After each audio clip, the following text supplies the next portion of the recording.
friends. I'm Prairie Vintage. My name is Linda. I'm an energy intuitive reader here on YouTube. I use spirits, my intuition, the tarot to communicate energies to you guys, most amazing viewers. If you're new to this channel, welcome. I'm so glad you guys found me. Finally, at last, we are united. And for those of you guys returning, I am so blessed, so grateful to do your reading yet again today. I wanted to make a quick announcement for my 3,000 subscriber milestone. I'm so blessed that I have you guys here. And I never in a million years thought I would be here with 3,000 subscribers. That's absolutely amazing. And I just wanted to really give my gratitude for all of you guys. If you're new, and for those of you guys who have been here from the start, I'm so blessed, so grateful. And I have a gift of my appreciation for you guys. If you guys are interested in any private readings off my website or any of my vintage antique jewelry, pottery, glass, whatever's on my website at prairievintagejewelry.com. Use the coupon code SOULFAM3000-11. This will run until the end of March. Okay, so it's active right now. That's SOULFAM 3000-11. I'll put all this information down below. So it is active, like I said, till the end of March, and you will receive 11% off your complete purchase. Okay, so let's take a look at the decks we'll be using for this reading today, and then we'll get into what this reading is about. So we have quite a bit to go through. This one didn't come in a case.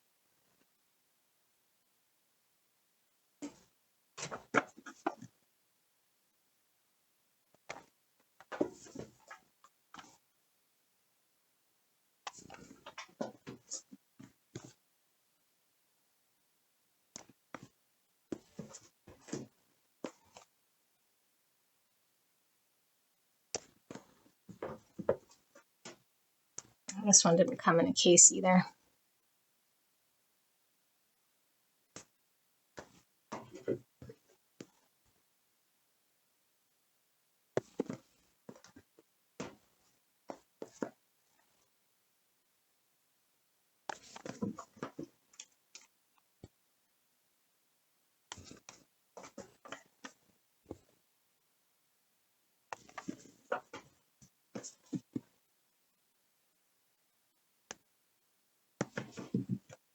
Now, these are very similar to these ones here. Okay, this will be in the shared energy. This will be in the individual energy, but they're very similar, if you guys are wondering. And for the tarot, well, I already showed that we'll be using the psychic, oh my goodness, the psychic, throwing things. Let me grab it. It's chaos over here. Psychic tarot heart, and also we'll be using the shuffle tarot. Okay, I think this psychic tarot is coming through more as guidance than it is clarifying anything, but we'll see. And we have the shuffle tarot as well if we're needing to pull some deeper information here. So what are we looking at? So we're going to be looking at you and your person you came here about in this love connection. Okay, it doesn't have to be romantic love, but most likely is how it's going to be read. So just apply it to whoever you've come here about, person on your mind. Okay, and my intention is to have person A on the left, which will most likely be your energy, and then person B on the right, which will be your person. But you can interchange the two, okay, however you see fit. That's certainly up to you. But one side has to sort of match your energy. Sometimes you might feel you're on both, and it could certainly be that you and your person are mirroring a lot of the same energies, okay? And then we'll also be looking at the shared energy dynamic between the two of you guys. And so we'll look at feelings and where you guys sort of sit in the connection, and then we'll ask for some guidance in regards to how to navigate through this connection between you and your person, or what you're needing to hear in order for there to be cohesion between you and this person, whether that's together or cohesion in being able to move on, to heal yourself or heal this connection as best as you can. So, as usual, beautiful angels, we have pick a pile here. You'll use your own intuition to call towards whichever pile feels right to you. Don't ever overthink it, okay? If you're pulled to multiple, it's could definitely be like passing, present, future energies, and so there's a pull. And we could have overlapping energies in multiple piles, but one pile will most likely be your connection, okay, with you and your person, and the right here, right now sort of energy. All my readings are timeless. You know, whenever you click on the video, that reading was meant to find you at that time. Doesn't matter if it's 2 years out or the day of the posting or 6 months out, it really doesn't matter. Okay, but it's up to you to use your own intuition and between you and spirit to connect with the messages that are there. Don't take anything that's not for you. And specific messages in that pile could come through as confirmation for certain individuals. It doesn't have to be 100% your situation, but the overall energy of you and your person should be matching in order for this reading to resonate, for you to take away the advice and everything spirit is pulling through in that pile. Okay, now on the off chance, sometimes spirit comes through with something we're not even ready to hear. And I mean, we're ready because spirit knows we're ready, but we're not expecting. Okay, is probably the better word. We're not expecting. And so I don't plan those.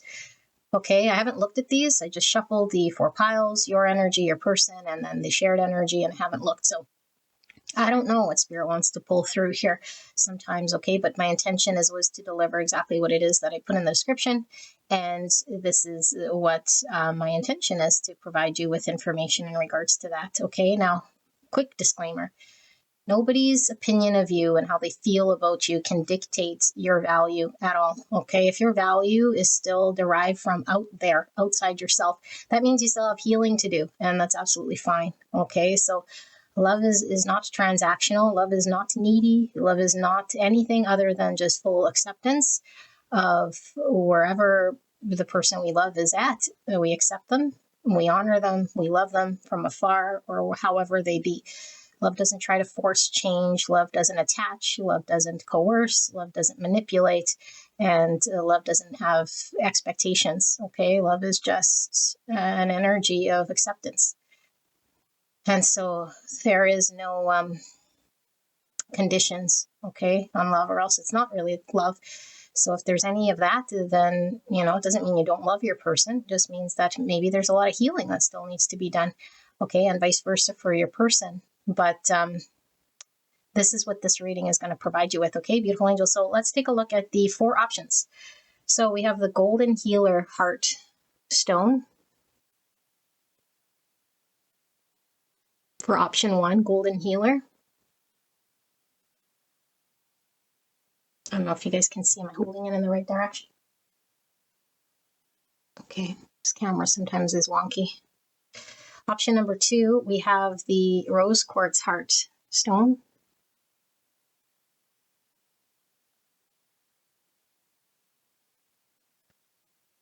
Okay, option number 3, we have the Glass Heart Pendant, the clear glass.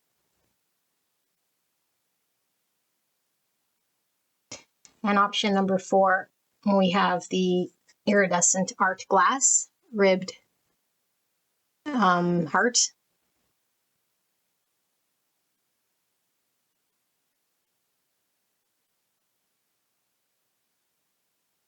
All right.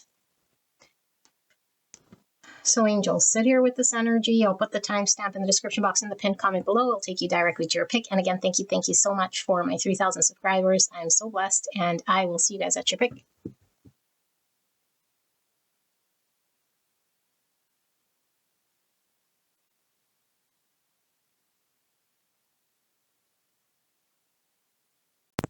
Hello, gorgeous angels. Pile number 1, you guys picked the Golden Healer Heart for your option. If you skipped ahead, I just wanted to thank you guys very quickly here for my 3,000 subscribers. And as a way to thank you guys, whether you're new or have been here since the start, there is a discount at prairievintagejewelry.com off everything on the site.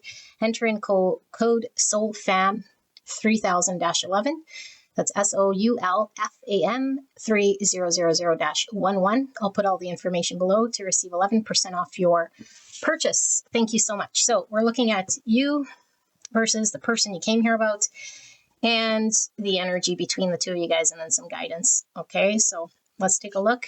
Please listen to the disclaimer, specifically if it's first time at this channel, or if it's your first time doing pick a card, love reading specifically, okay? So we have person on the left, person on the right, and shared energy between the two of you guys. Okay, so I'm assuming that the left side, person A is going to be your energy, and side B over here is going to be your person, but they're interchangeable. Okay, but in order for me to channel, I have to channel it's sort of you and your person, because it's easier for this way. But sometimes I get crisscrossed if energy starts sounding more like you're one side. Okay, and that's never my intention. That's why AB sometimes helps you, so you know who's A and who's B, because there'll be a few people who might resonate with A and a few who might resonate with B. Okay, so my intention is never to confuse you, but however it pulls through energetically once I start to channel is how it comes out. Okay, so just know that this is A, this is B, this is shared. Okay, so let's take a look at the energy. Okay, person A, we have 03, which is Empress energy with the number 3. It says, unseen heart, you are significant. And we have mask, not showing true feelings, hide, personify, pretend, delude, and gaslighting. Okay, and then we have clear energy blocks, activating the higher chakras with 1-1. And we have Moon and Mars, card number 13. 13 is the death card in the tarot, which is all about transformation and release. Huge transformation. Okay, Moon is Cancer, Pisces, 13 is Scorpio, and then Mars is Aries energy. So we have the Empress and the Emperor showing up here. Taurus, Libra. Okay, you don't have to have these signs in order for this to be your pile, but it's definitely the energy that pulls through here, okay? Like the Taurus, Libra, Scorpio, Cancer, Pisces, and Aries. Okay, I know that's quite a bit, but we're multidimensional beings. And so these are the energies coming through here with a message, okay? And we also have missing you. I never missed anyone in my life as much as I miss you. Let's put this one over here. And look at this, comedy and tragedy. So this could be looking at duality. Okay, and when I say duality, it's like there's still a separation consciousness that could be going on here, okay? So we have mountain goat, keep going. Capricorn energy pulling through with the mountain goat. And finally, we have comparison number 15, which is also Capricorn energy, because it's devil energy. Did I say comparison? Compassion, but still devil energy. Comparison, wow. So I don't believe in any sort of slippos, although when I channel, it's difficult for me to read. But compassion. Okay, so what does it say about compassion? The frequency of compassion supports our ability to stand by others without judgment and be the divine mediator between heaven and earth. That would be duality. The positive and the negative. Heaven and earth, oh my goodness, okay. Spirit and matter, so that unconditional love can flow from source through our heart and into the world. You guys probably, if you've been here before, know what this message is already saying. All right, a very clear message on person A's side, which is your energy. Let's take a look at the other side, shall we, before we look at shared energy. Hopefully this all fits. We have empowerment, 26, or the number 8. So 8 is about movement and change. It's also strength energy in the tarot, which is the courage. Okay, maybe some held back energy, even Aquarius energy with the star also pulling through. So it says the frequency of empowerment supports our ability to show up fully and completely, uniting us with others in a deep trust that we all are connected through the same source. And keep going. Look at that. Keep going, keep going. So mirroring coming through, but ants, they work together. Ooh, wow. Okay. Interesting. Freedom. I want the freedom to pursue my own happiness right now. Okay. And then we have Pluto with 64, or the number 10. And 10 is also about completions, with we were getting with the number 13. Okay. Ends of cycle. Transformation is also number 10. which is, again, mirroring with this 13. So Pluto, that's the shadow planet, Scorpio energy. And we have open your heart, set loving boundaries with 9-9. So 9 could be hermit energy. That's Virgo energy. 9 is all about fruition, completion, and fulfillment. 9 is also the moon, which it could be a lot of subconscious energies. I need to deal with emotions. Okay, feminine energy with the moon, the unseen. Okay, and then we have girl talk. Time with friends, moving on, happily single, living in the moment, and having fun. Did I read having fun twice? I thought I read it twice. Weird. Okay, girl talk. And we have number 12, which is hangman energy. Pisces, resilient heart. It's time to rebuild. Put all these hearts. You guys picked this beautiful golden healer heart. Okay. Let's look at shared energy. We have do something for someone, give your attention to another, 41. The number 5. 5 is all about rebuild, okay? But 5 is challenging. It's conflict. It's, it's like resistance, struggle, and a rebuild. Okay, 5 is also Hierophant energy. So Hierophant, it's all about lessons, ways we live our life, what we value, what we commit to, our dogmas, any sort of family traditions and constructs and beliefs. Okay, so do something for someone. I'm going to hold this up because it just sort of grazed through this. Look how beautiful. We have the squirrel, the bunny, a little deer here, this little birdies up at the top. A beautiful mystical forest. Okay, and then we have water under the bridge. And we have support. And it's 7 cups. Okay, so 7 cups could talk about a need to choose wisely or a lot of confusion with the clouds here. Could talk about fantasy, head in clouds, uncertainty. Okay, lots of options. A need for direction and clarity. So yeah, fresh start. You're being given the opportunity to begin again. Allow yourself to embrace this new life and open up fully to this gift that you've been given. Oh my goodness. Okay, well, generally when we go through a number 5, we gotta rebuild something new. Okay, and here we have freedom coming out twice here, 21 and the number 3. So the energy of freedom supports our sense of limitless possibility and potential, boundless expression, and bold exploration. So 3 is all about growth. Okay, 3 is about relationships, the initial success. 3 is Empress, like I said, which is unconditional love. It's feminine energy. It's being receptive energy. Okay, it's also Hangman. So I need to change your perspective, become enlightened, challenge your own thoughts and beliefs, potentially when it comes to the Hierophant. It's also world energy. Okay, and the world is all about closing out big cycles in order for there to be new beginnings and transformations, which seem to be mirrored on both sides. So I'm going to channel this. This message is very, very, very clear. I don't know. Could probably channel forever with what's coming through here, but I'll do what I can. And then we'll see if we need to pull any tarot. Okay, so you can skip ahead if you need to.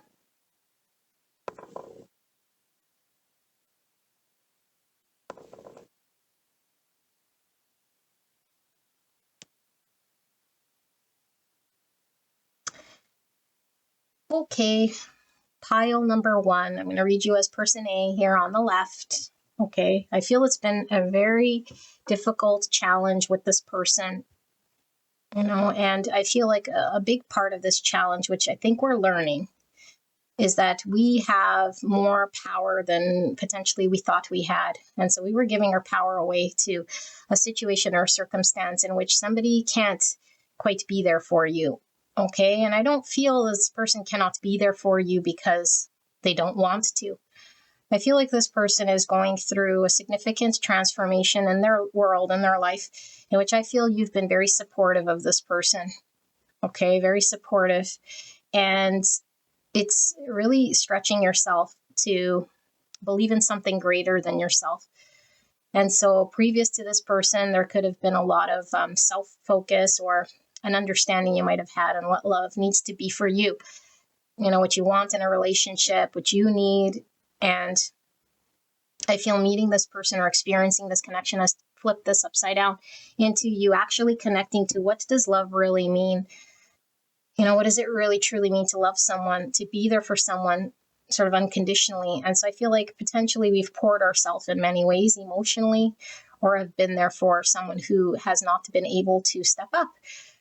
And I feel like there's a lot of sadness here. So I don't know if you're in a separation with this person, or you just feel like you guys can't come together just yet. So there's a lot of sadness about this, and we're overcoming the need to have someone be something for us. And it's difficult because we feel like we're separate separate from this person. And so the distance is crushing here. And so there's a longing, and there's a feeling like, I want to be loved. I want to be valued. I want to be shown. And I want to be also given to, and you are deserving of this. And so I feel this experience, if you will, with this person, this experience and this connection is one in which is really, really divinely guided for you to see your own beauty, your own value, something that's not dependent on an external connection or relationship to bring you value, but one in which you go through a period of suffering or understand yourself and see things from a different perspective. And so this is a massive transformation, releasing self-limiting thoughts, stories, conditions, and beliefs, and being very communicative and standing up for what it is you deserve, and not over investing potentially to earn love or to be seen or to, to overgive in order to be worthy of love, but also to speak your truth, stand up for your feelings, and to really take a look at your fears and understand where they're originating from. Because I feel like there's a lot of stuff going on in the subconscious here that could trigger like an unhealthy attachment style to connection, where we're seeking external validation and support and that sort of thing, in which we already have this within. And so this connection, though, is one of opening your heart space to understanding compassion.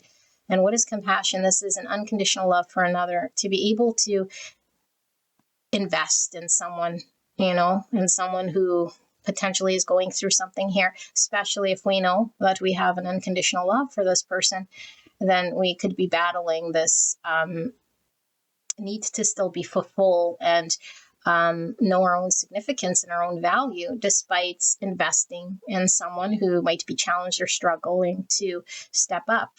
And so I feel like there's quite heavy lows here.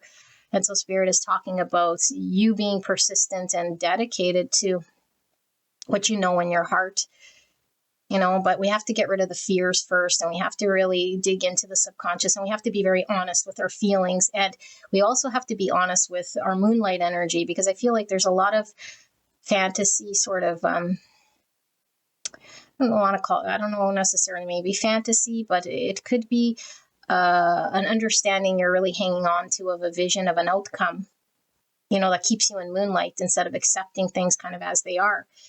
And so I feel like you're wanting clarity and certainty from this person. And I feel like the more this person is going through what they're going through, where they can't provide any direction here, you might feel very disappointed. And it's only because we're attached to an outcome.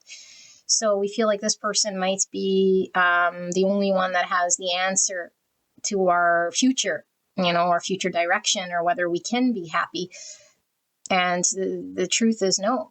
The truth is you have the key to make yourself happy here. But I feel like this is a huge, huge transformation in your world, because it goes beyond just this person. I think this has challenged your beliefs, challenged your emotions, challenged your thoughts, and challenged, I think, physically your world. You might have had to make big moves or changes in your world.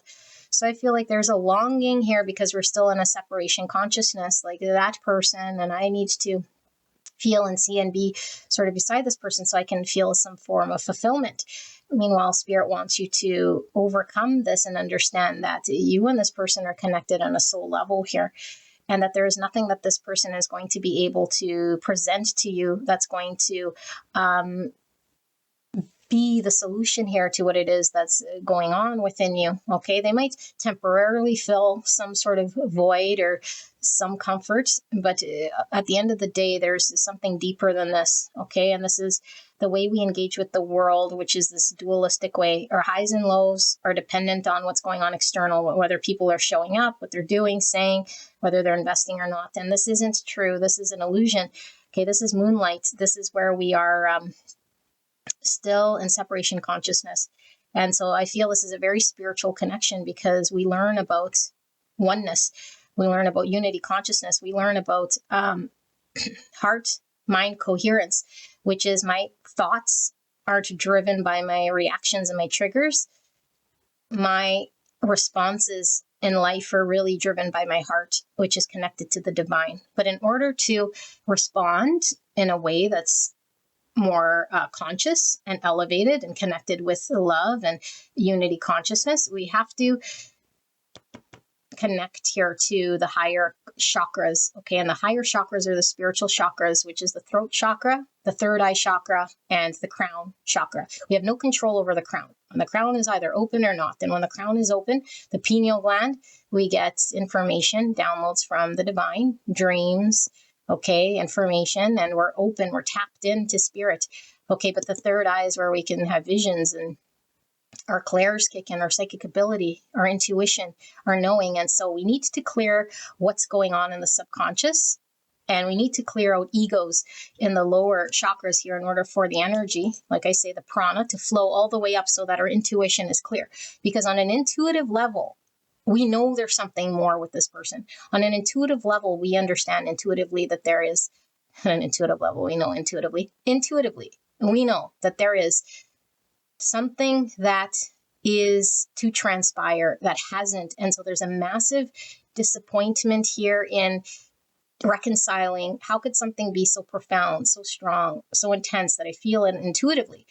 But what I'm experiencing here in the 3D is the opposite, or it's a block, or it's not happening. Okay, and so the 3D is actually the most dream state of all the dimensions. Okay, it might seem like, oh, it's physical, this table, this pen or whatever, but it's an illusion. Okay, it's transient. It's not permanent. And so what is permanent is your essence and your being. Okay, that is unchanged. It is unchanged, regardless of what's going on in the 3D world. So we can't cling to the 3D world thinking that this is what reality is. Okay, if we do, it's all impermanent and we are always bound to suffer because everything comes to an end. Everything in the 3D world here. Okay, so you're learning to connect to the higher dimensions, and the higher dimensions are outside of this 3D world. Okay, and I don't want to get too esoteric here, but we're not just one dimension. The body. We're not the body. We're not our feelings. We're not our mind. And so this is where we're really learning to grow, that when we're so focused on the 3D and whether this person is showing up or here or whatever, then we know we're in a state of suffering here because we're attaching to something transient and temporary. Okay, so we have to deal with our attachment. And that is where the pain and suffering. And so I feel like you're being called into your psychic abilities, into the spiritual realms, into a higher dimension of consciousness here, out of the matrix, out of the suffering, and out of all of this, which is a process. Okay, we don't all of a sudden just connect and now all of a sudden we're, understanding, feeling grounded, like we need to find balance. And we can't get clear intuition when we're all full of ego, when we're all full of suffering, when we're all full of lack and duality and separation consciousness. Now, I feel like you're a very strong being. I'm not saying that you're doing anything wrong here. This is normal, okay? Normal to anyone who's going through a release here of the lower self, of the 3D self, of the real illusion, which is the matrix, and ascending to a higher level of consciousness. So that's what's happening. And in order to do this, we must open this heart, which is the green ray. That's our heart chakra. Okay, without opening the heart chakra, we can't ascend. And so what's the heart all about? Heart is all about compassion, forgiveness, non-judgment. Okay, the minute we start making judgments, assumptions, and projecting onto this person, we know we're back in lower states of consciousness. And so Spirit wants you to keep raising your state of consciousness through compassion, through love, through acceptance. This doesn't mean I allow you to treat me poor, or I allow myself to be taken advantage of, or I overpour myself so I'm depleted and empty. No. Okay, love doesn't do that, because we need to have unconditional love of self. So we give where we can, and we give because we feel love and we want to be supportive, but we don't do so to attach to an outcome. Okay, and so this is your energy pulling through here. Now, your person, I feel like they're going through a rebuild of sorts, which has been taking some time or will take some time.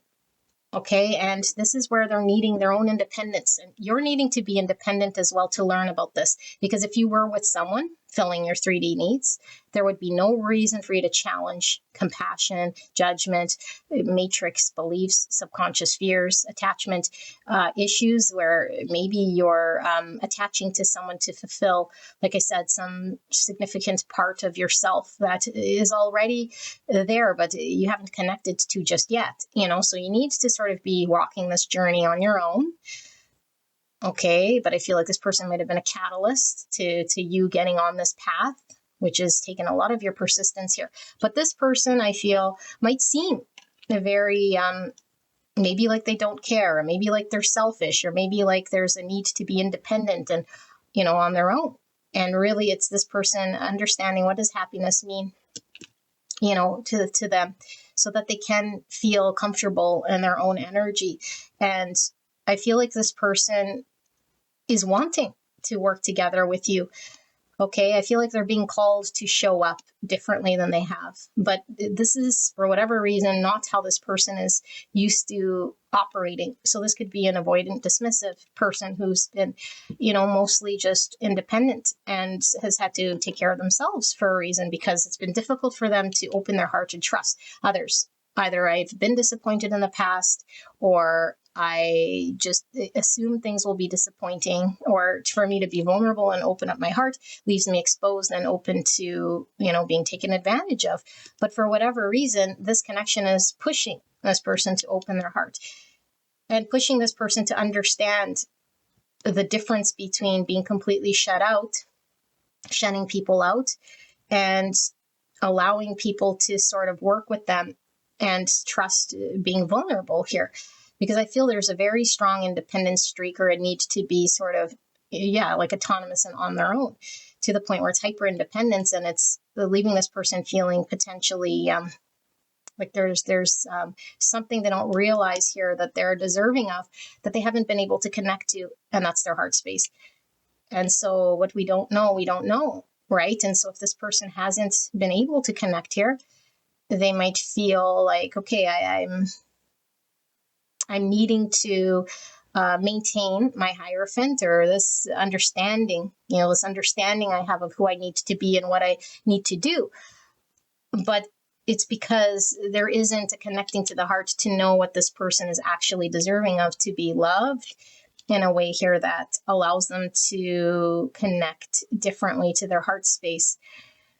And so I feel like this person is not in a position of confidence, like confidence to provide, confidence to be in their skin, confidence to show up here in this connection, because I feel this person is rebuilding. So it could be that this person has gone through a major loss, a divorce, a death in the family, or a death of themselves, potentially, of something, or like a heavy dark night of the soul, or a triggering of self, where there is a need to understand and rebuild self before we can be there for someone else.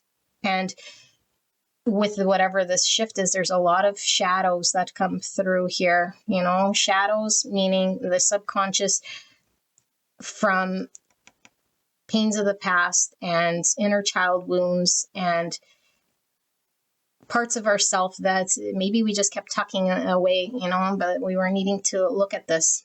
And so I feel like this person is leaving something behind, with this moving on. And they're having to make massive change in their world in order for them to become a stronger person here.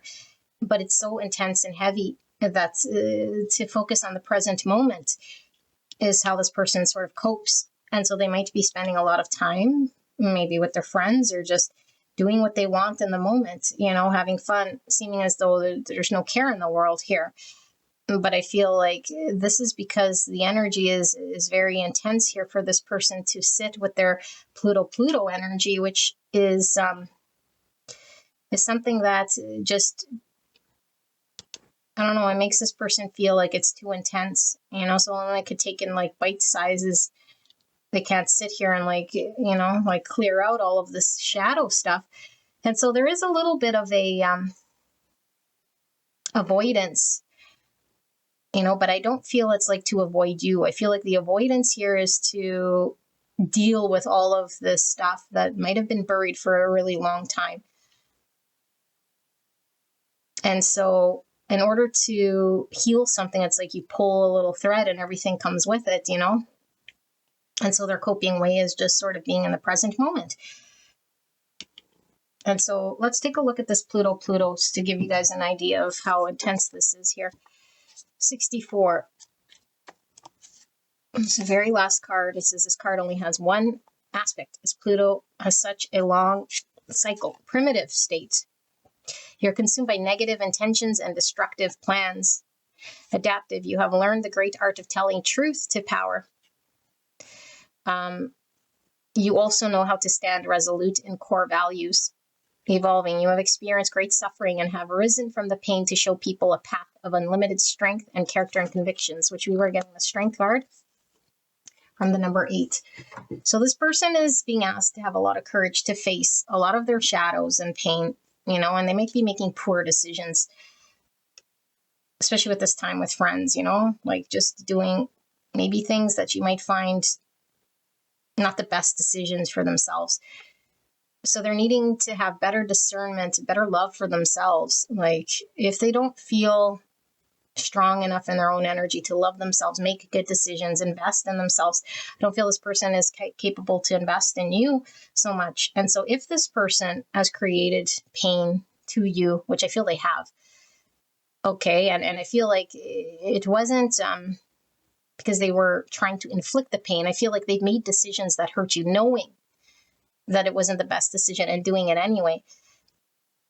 But I feel like the connection here is so strong that the two of you guys have been brought together in order for you guys to learn the independent and lesson or journey, so that you guys can invest in something greater than self, which is this unconditional love of another, to be able to share and invest here. Okay, but I think the independent freedom, and that's the freedom to be autonomous and heal and uncover and do the shadow work and understand our own emotions and understand why we make the decisions we make. Because you and your person are actually very similar here.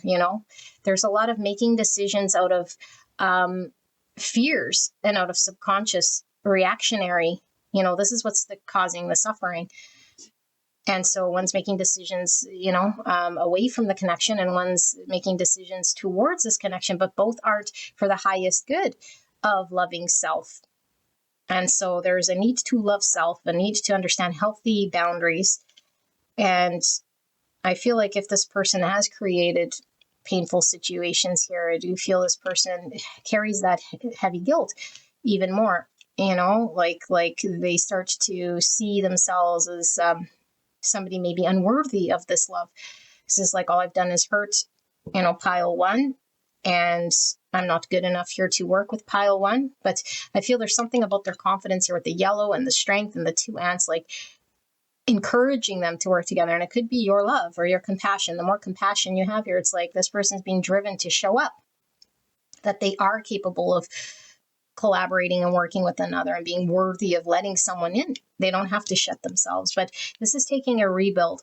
Okay, this is also taking them changing with this number 12, the way that they see themselves in connection and see connection as a whole.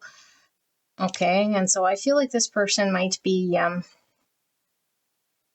also maybe like, if you guys do share a friend group, it might be like this person seems like they're absolutely not impacted by this connection, or just like the things that they're saying or what you're observing them do. It could be something that seems like this person is just not as in tune energetically or impacted by this connection, but it's not true. I feel like it's the surface that this person is sort of engaged with, so they might just be seeming as though they're okay with just being friends here, or that they're, making light of this connection. Meanwhile, there's a lot more going on here than meets the eye. Okay, and so I feel like this person is in a period of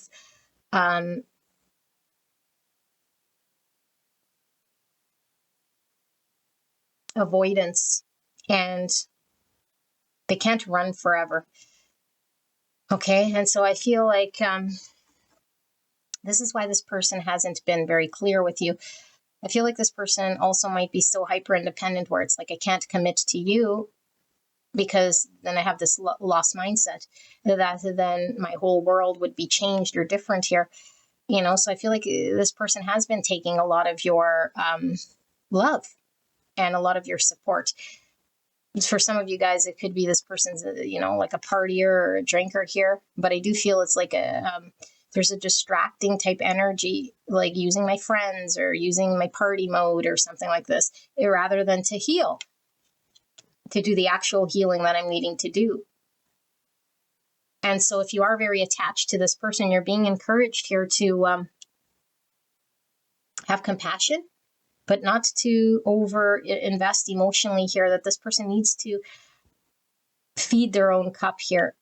And this is difficult for this person to do once they realize, and you've been removed energetically here, that there's something they need to really look at and they can't avoid and run away. And so I feel like it is a fresh new start for both of you guys. And it's the individual start, from being completely different and transforming from who you were, and this person from whatever state that they've been in for quite some time, that they've known, to change and understand themselves differently than how they've been engaged with, so that they can feel confident enough to invest in this connection. Okay, so that you guys can come together as those individual people, because I feel like you guys haven't reached the state of your individuality just yet, in order to come together to create the thing you guys are meant to create here. And so we don't want to be premature. If we're still learning about this, whatever I read with your energy, and this person is still incapable of being vulnerable and opening their heart, what good are they to come together to create something here with you? They can't. So I feel like this person cannot emotionally be providing you with anything here that you're wanting, And so once you know that there is nothing that you're needing from this person, it becomes a lot easier and less painful here, because there's no expectation this person's going to fill your cup or provide you with some sort of clarity or certainty here. Okay, but I do feel like if things are challenging, you guys are going to overcome this. You guys will have a new beginning. And I think things are getting a lot better as time progresses. They're not getting worse. They're getting better and better.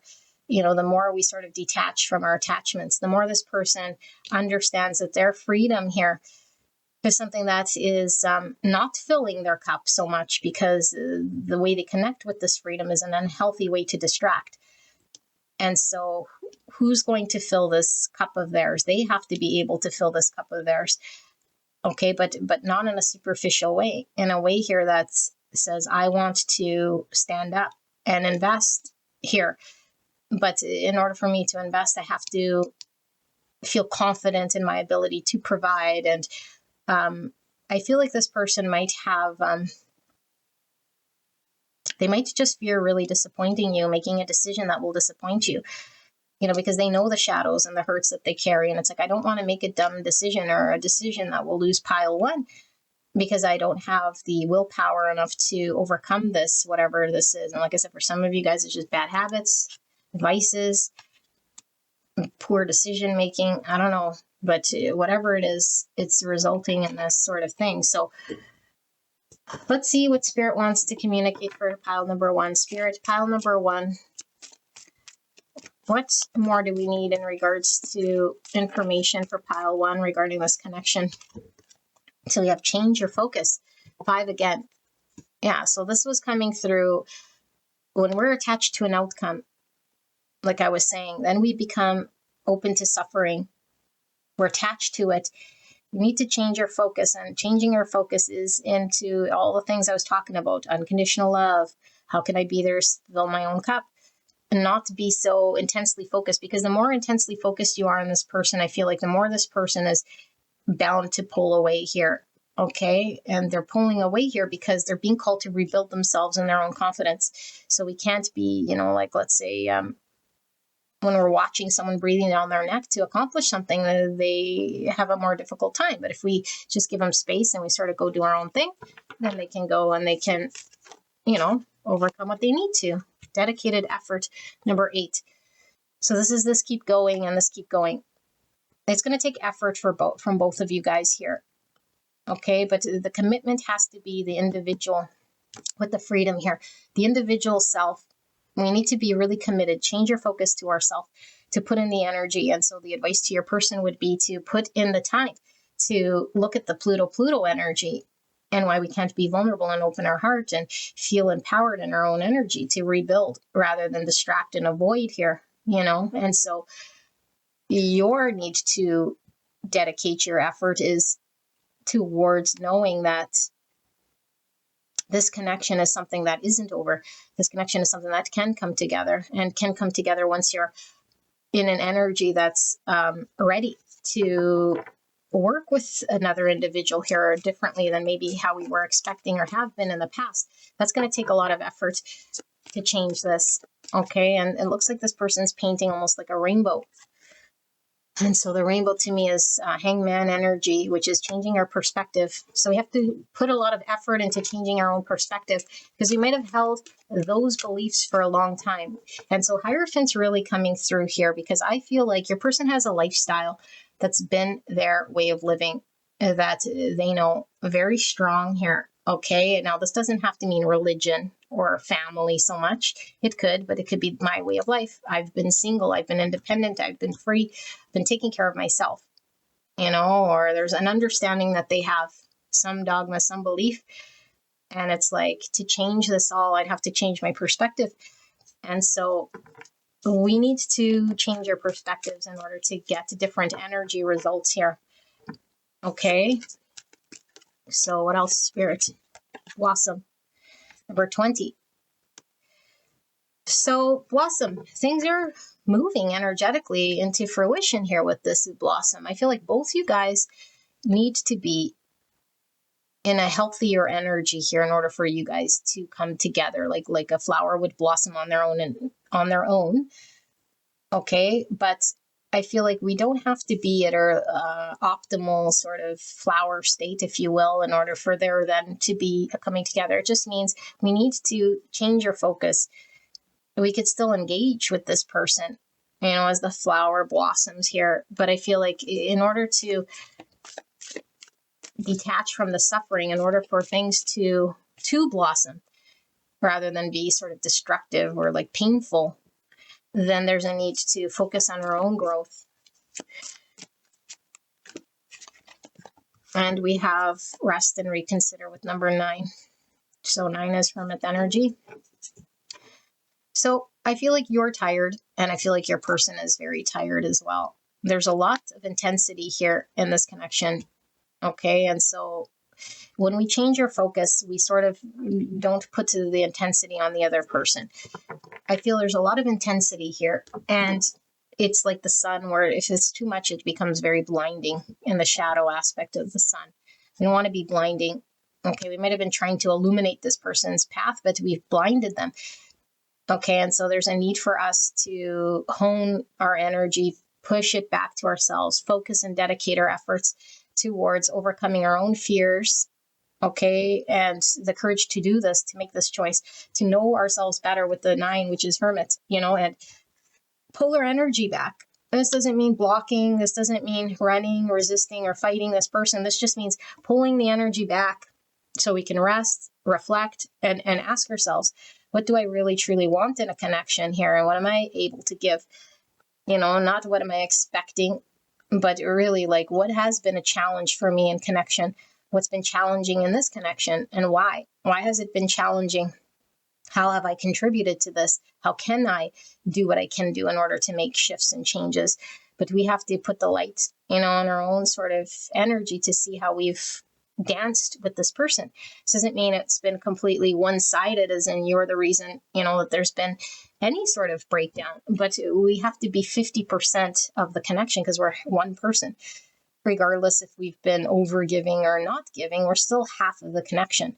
And so you're half, and we have to really examine, and so I feel like rather than contemplating this person's progress or any of that, we have to contemplate our own self, reflect on our own intentions and our own actions, like shine the light back to ourselves until we feel like we're growing in this beautiful, with this blossom into our own.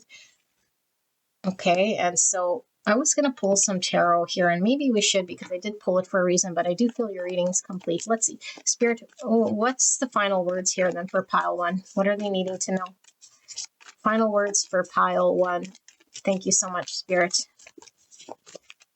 Please protect me and the viewer as I channel this message for the greatest and highest good of pile 1. Temperance. Yeah, so pace yourselves, healing. This is a connection of healing.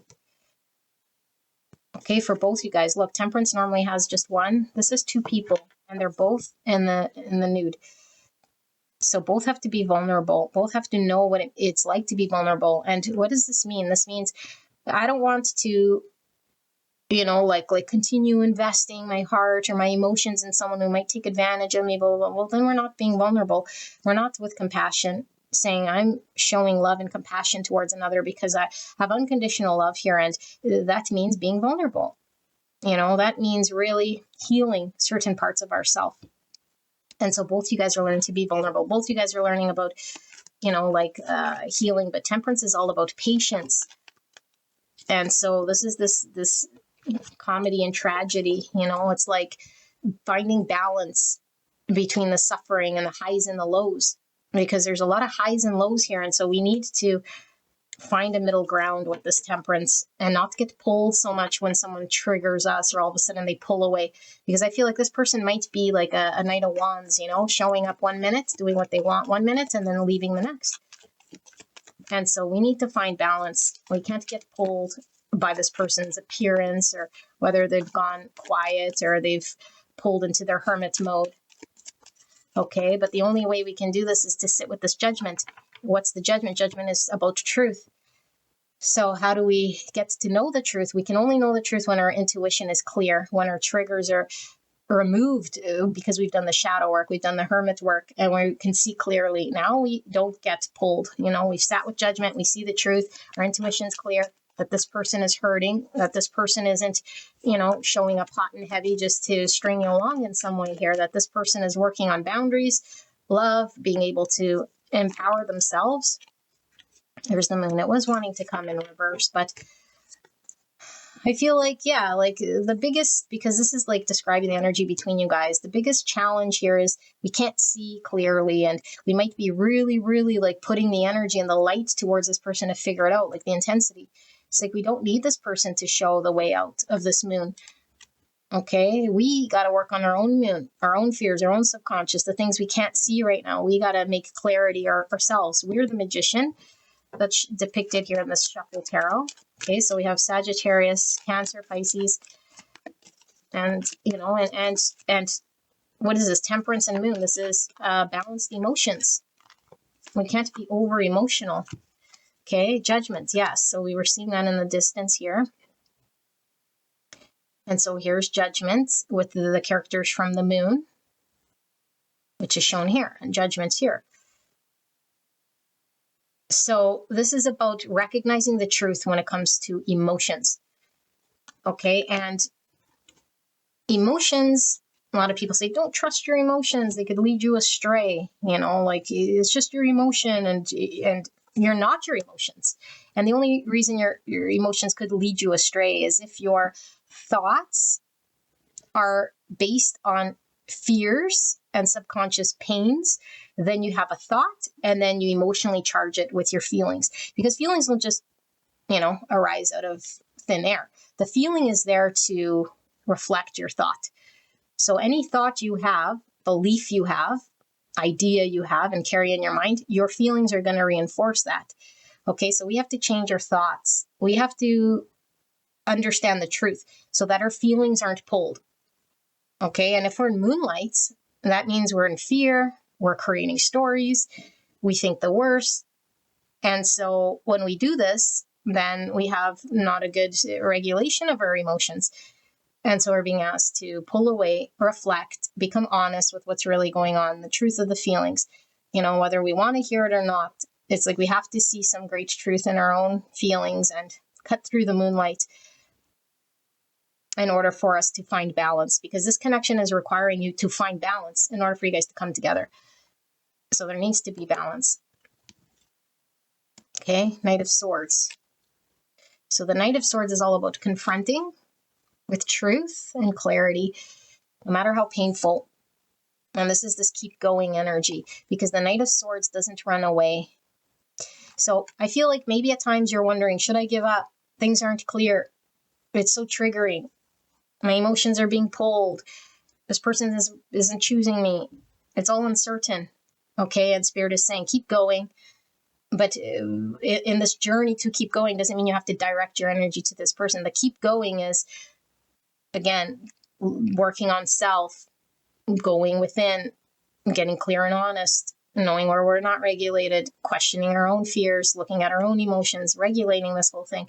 And then we can speak our truth and confront what we need to hear without blocking or shutting out this person, by being very open with what we've understood about ourselves. This is how this connection is going to flow here, okay? And this person, if you are on this person B, it's about confronting, not running, confronting what we need to say and do, being honest with ourselves, not running from our emotions and being in fear, okay? Because I feel like this person, deep down in the Pluto, there's a lot of fears here in working together and connecting, because it's like, I'm not confident that I'm capable to provide. So I just keep running, or keep this Hierophant energy that I'm single and free, and this is how I've been made to live. It's like, okay, well, how fulfilling is this? Not very fulfilling at all. 2 cups and one of them spilt. So this might be how you're feeling, Like, one is the highs and lows with the turbulency, because this is the scene depicted with the 2 pentacles. The highs and lows, and it's like, I'm here ready to give, and this person is MIA. Some of you guys might be at a distance with the ship here, okay, or just in a separation mode, or you feel very, very distant. This person's like, you could, definitely be at separation, but this person doesn't have their own Ace of Cups. They're learning about self-love, and so they can't be at 2 cups here with you. Okay, and I don't think you like this, but there's no need to sit here extending your cup. I mean, definitely make space and love in your heart for this person, but you don't need to stand here at the shore, waiting for something, disappointed. So there's a need for you to take your cup back and fill your own cup here.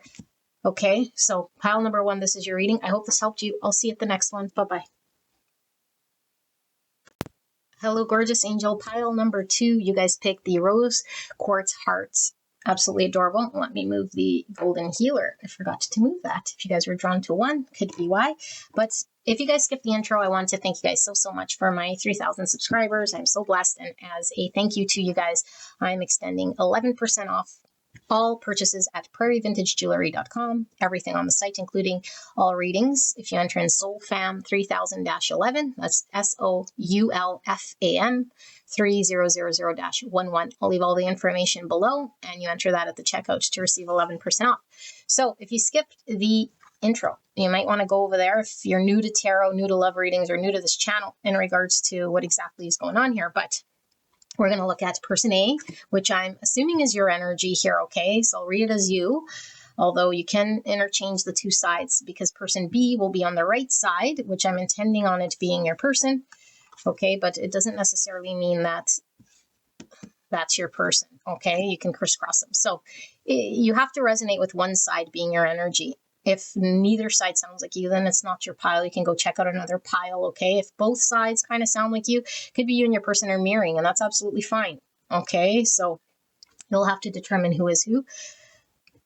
this shared energies dynamic between the two of you guys. So let's take a look and start. It's you versus your person. We'll look at feelings and advice and guidance on the connection and what's going on. Okay, so person A, we have hurt heart, I see you with number 1. So 1's all about new beginnings and potential. Aquarius energy pulling through, and also Virgo, Gemini, okay, with Fool, Magician with this number 1. Hurt heart, I see you. Let me hold this up so you guys can take a look at this card. Okay, and then we have Coffin. Endings and bring new beginnings. Interesting, because 1 is all about new beginnings, change, liberation, and transition. Okay, and we have 6-6 with clearing karmas, Kundalini activation. Wow, that's powerful.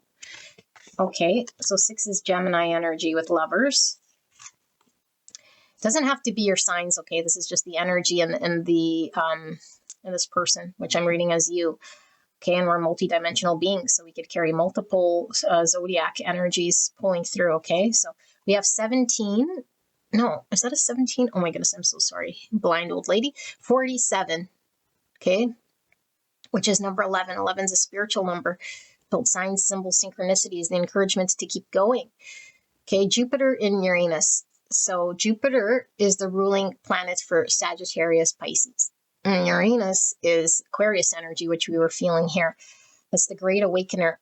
It's like tower energy, the eruptor, changing what's normal and stagnant in order to have a new beginning. So there's a lot of shake up and wake up here with this energy. Jupiter and Uranus, like, yeah, very eye-opening, big changes. Okay, I do feel I want to read this, like reading the energy in this book before I channel.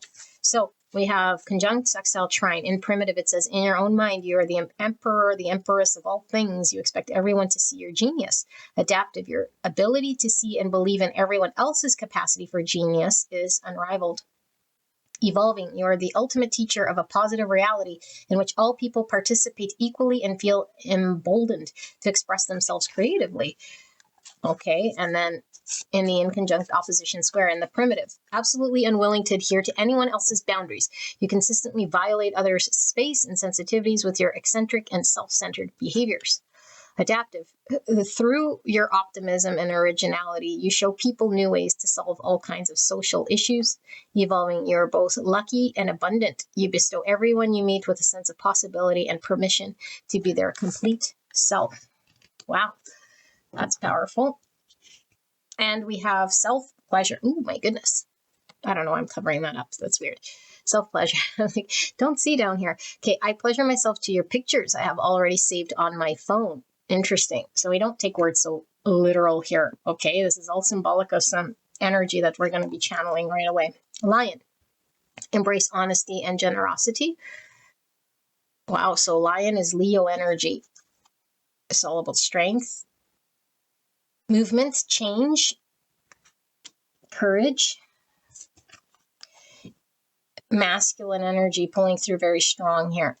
Okay, doesn't mean you're a male. Okay, just masculine energy. So authority, 10. The frequency of authority reminds us that true authority is powerful, directed, and realized, yet receptive, wise, and loving. Wow, so that's a balance of masculine and feminine energy here, not just through force and through masculine. Okay, let's look at person B. I might turn the light on soon because it's getting dark, no? You guys can see better like this, though. Okay, let's see. Person B, which I'll call your person. Romantic love, 39, or the number 12. So 12 is hangman energy.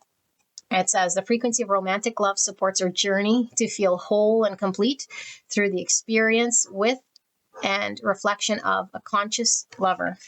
So if you guys hear barking, it's my dog. So we have giraffe. Connect to your higher wisdom. Wow. Okay.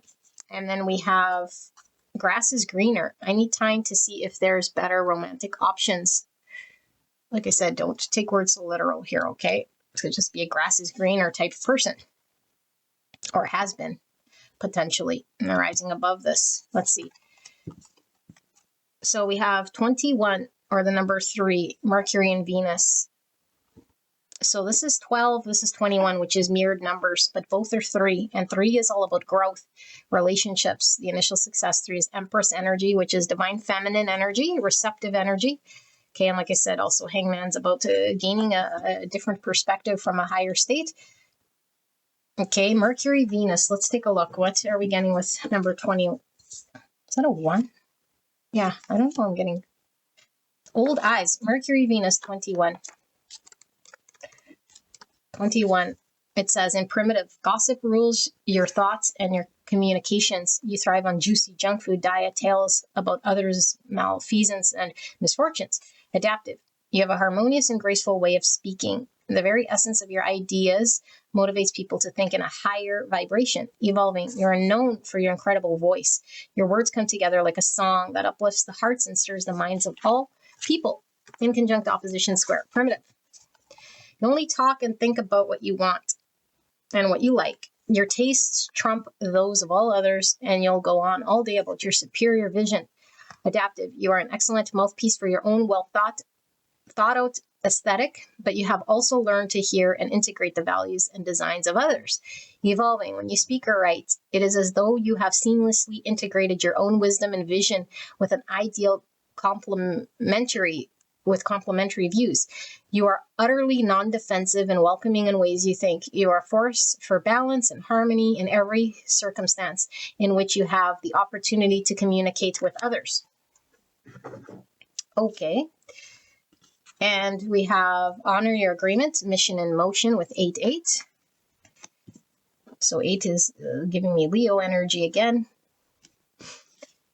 And we have clock. Need time, takes time, in time, cycles, time to heal, and progress. Divine timing as well.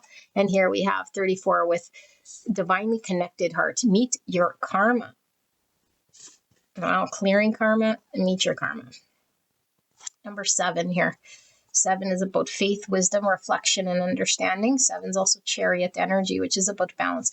And getting the golden healer heart here, which was pile 1. Some of you guys might resonate with pile 1 if you are called, okay? Of course, never listen to it if you aren't called to do it.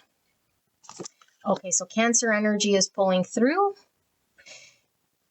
with that for me. Okay, so this is an interesting one. Let's take a look at the shared dynamic between these two. Okay. So we have multidimensional number 3. So 3 kept coming through with the 12s, all the 12s here. It says multidimensionality. The frequency of multidimensionality activates our awareness of our true essence, which is eternal and multidimensional. Okay. And then we have number 26, or the number 8. So 8 again. Lots of 8s. Okay. 88 is a master number. It's about a higher calling that is grounded in self-awareness and reverence for life. Okay. So this says new love. Embrace an opportunity for love in your work, prospects, or for spiritual growth. And we have change. Look at that. So change. And then we have what looks like a cyclical thing, but it's spiraling inwards. So what is inwards? Inwards is pulling the energy in about self. So a lot of self change. Okay, change could be very turbulent here and very uncomfortable. We were getting that Uranus energy. Okay, so flipping what we know about ourselves. Protect. You're being asked to protect yourself and your energy. It's okay to want to give to others, which you do effortlessly. It's important, though, that you set healthy boundaries with your energy before doing so. Now is the time to get some protection in place. And rose-colored glasses. Okie dokie. So let me sit here with this energy, beautiful angels, before I start to channel what this is. And you guys can skip straight away to the channeling.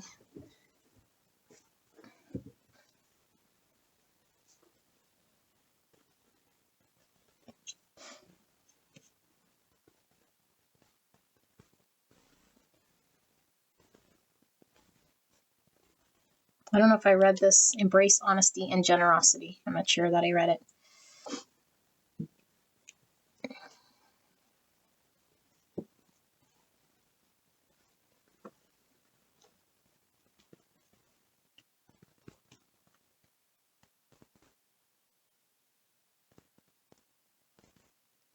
Okay. This isn't everybody's pile, okay? So let's get into it. Person A, which I'll read as your energy. I think person B did you dirty. You had an experience with person B. So either they, I don't know, I don't use these words, but I'm just going to channel it, okay? If it's too hard for you to hear, then you can go to another pile. So either they hit it and quit it, or they, I don't know, they use and abuse you. They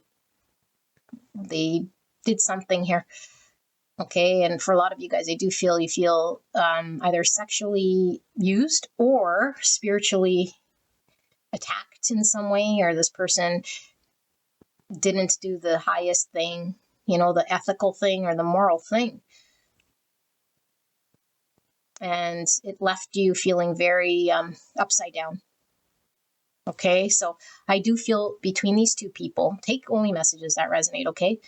There's karma.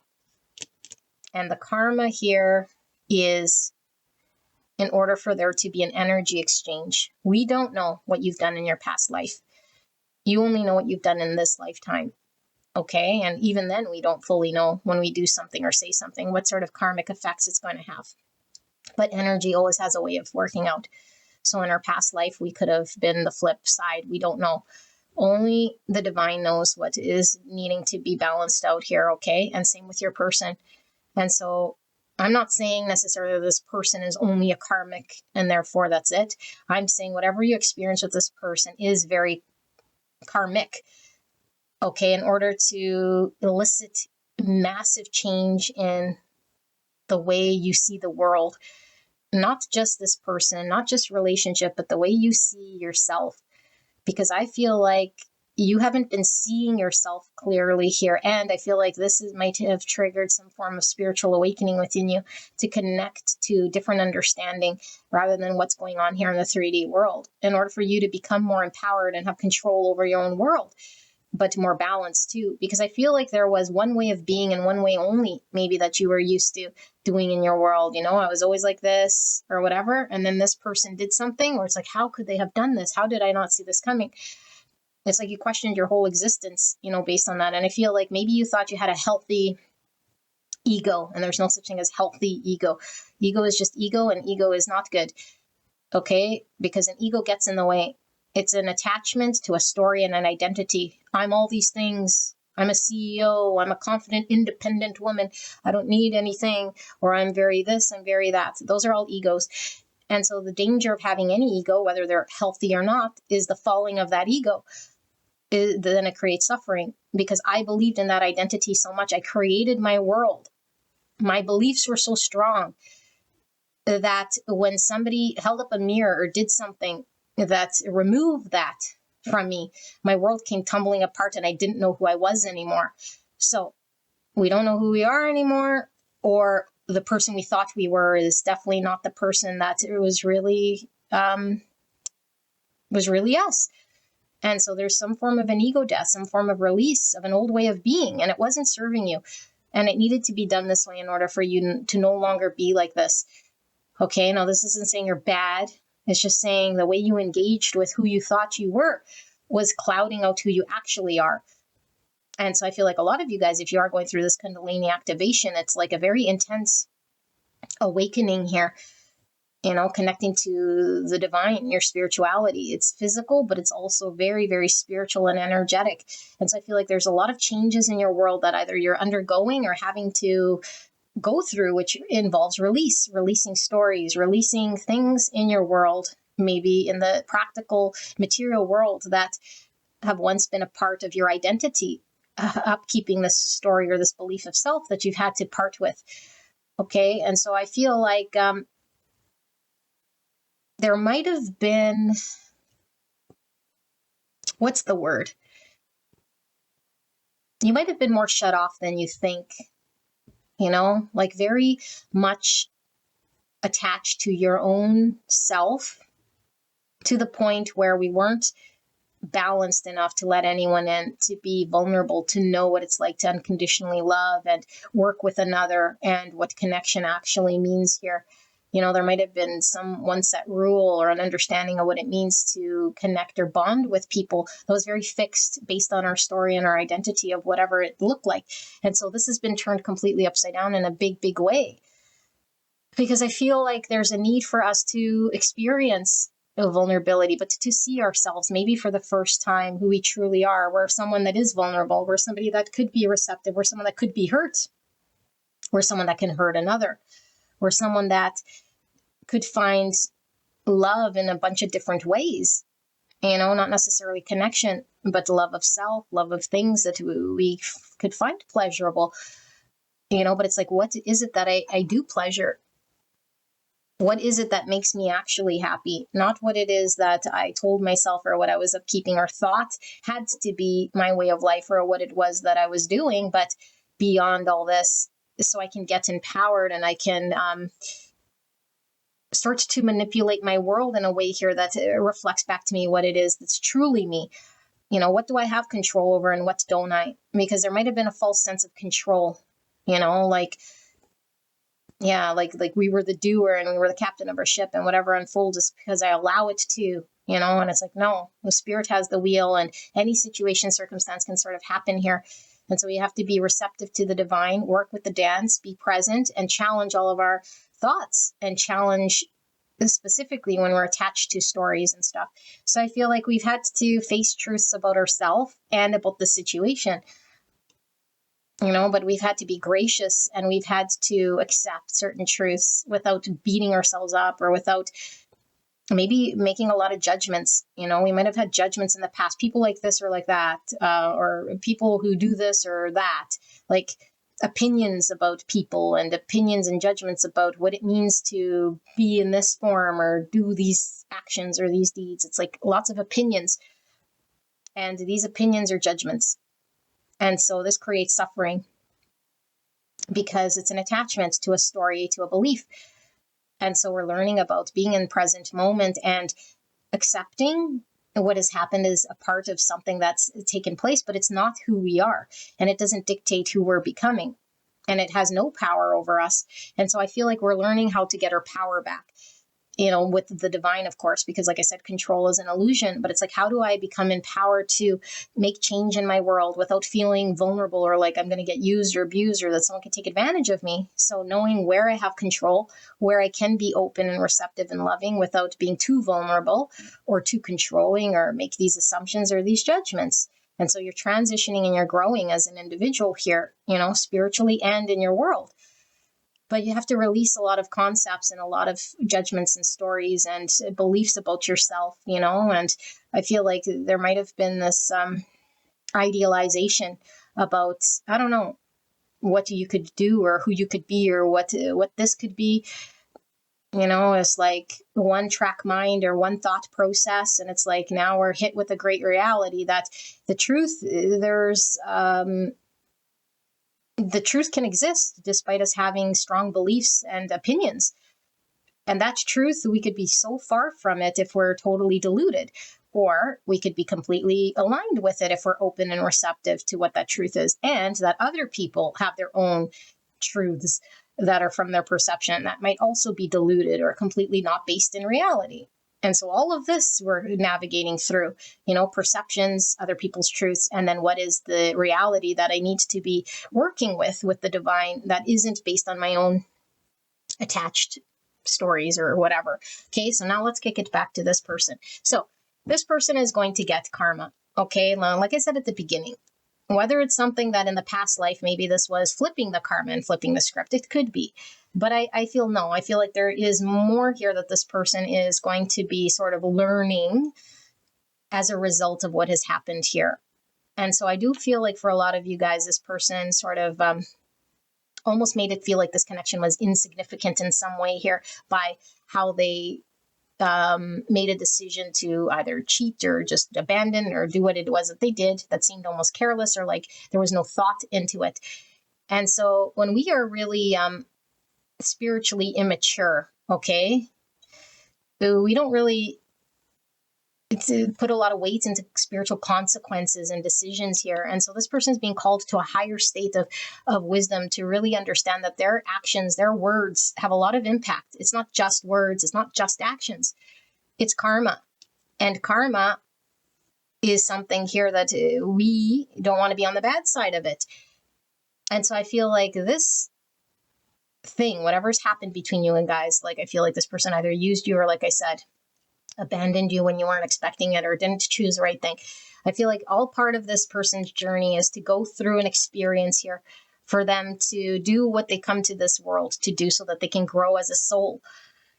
Because I feel this person is fairly immature when it comes to learning as a soul. Now, if you wanted to know how they feel, this person does have romantic feelings for you. It wasn't just I feel nothing at all, and I'm some narcissist here that's just abusing it. There were true feelings, and this is what made it very difficult, but whether they acted on these true feelings or not, that's the thing, is like they didn't honor their true feelings or what was really going on, and they sort of went and made another choice, or just sort of did whatever in the moment was more pleasurable for them in some sort of way. So both you guys were divinely connected in order to experience this experience, because there is a soul experience here that's being played out. Okay. And I feel like this person might have said or done things here they cannot take back, that's created a lot of suffering. And it's like now they got to lay in the bed that they made. Their head is heavy. Okay. But their head is heavy for a reason, in order to give growth, not so this person can be in purgatory and suffer, and so they might suffer sometime here, because the suffering here is them really learning and soul growth and arising above very a low state of what they do and what they get away with, what they have gotten away with that hasn't been for the greatest good of themselves or other people, and specifically this connection.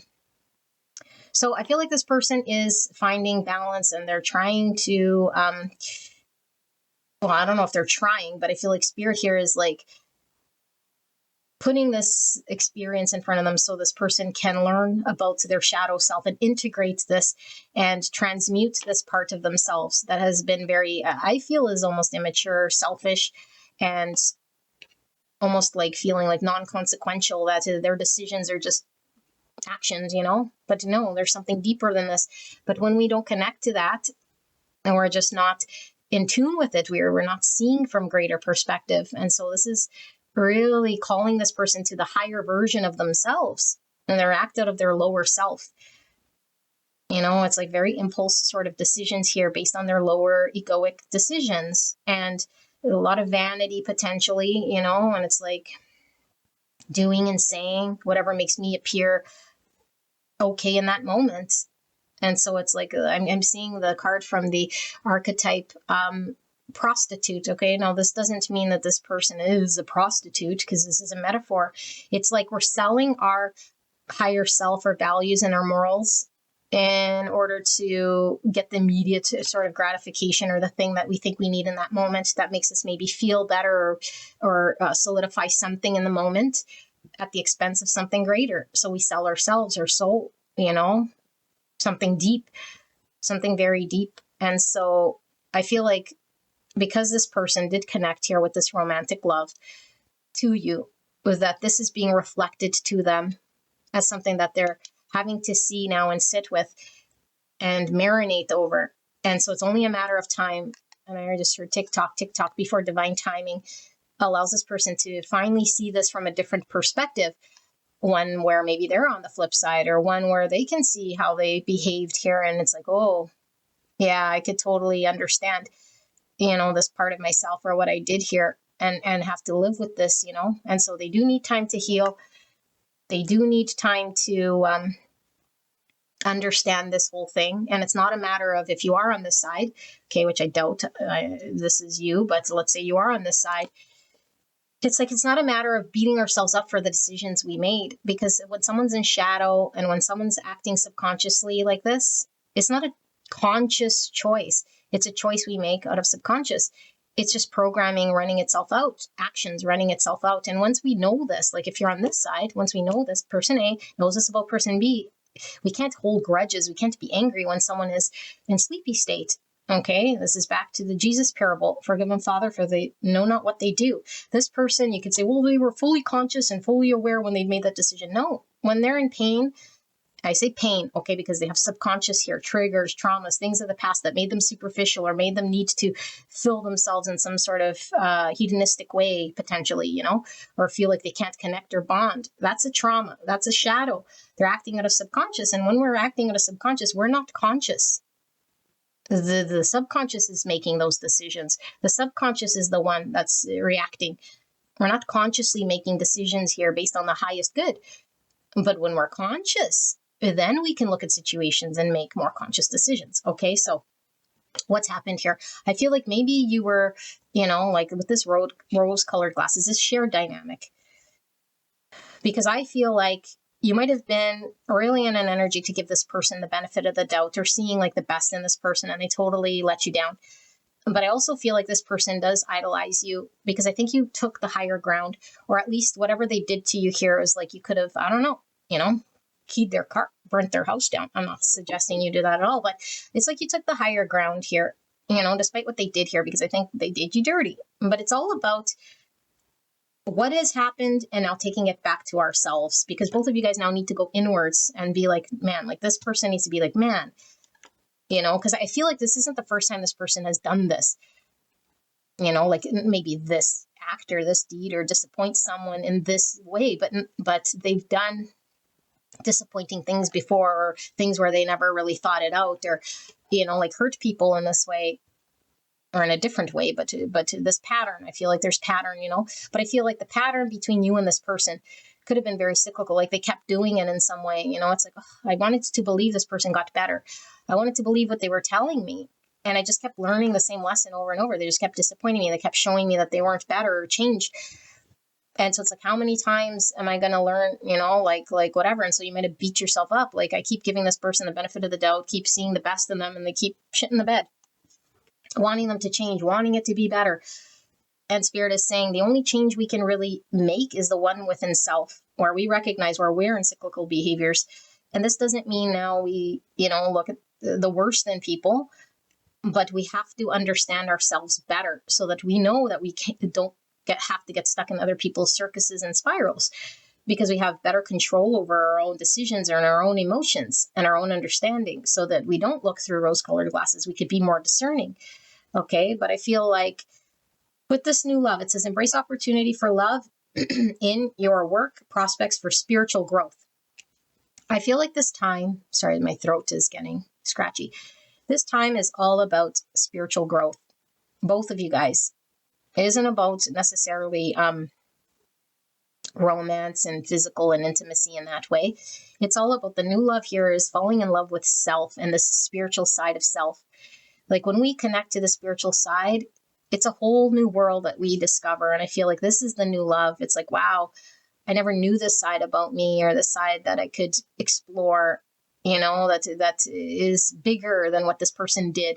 And same with this person, because I feel like the immediate sort of physical things happening here in decisions and relationships or whatever is like one aspect, but the spiritual side is now, like there's something more than me just sort of, I don't know, abusing people in some way or saying things that I don't really mean.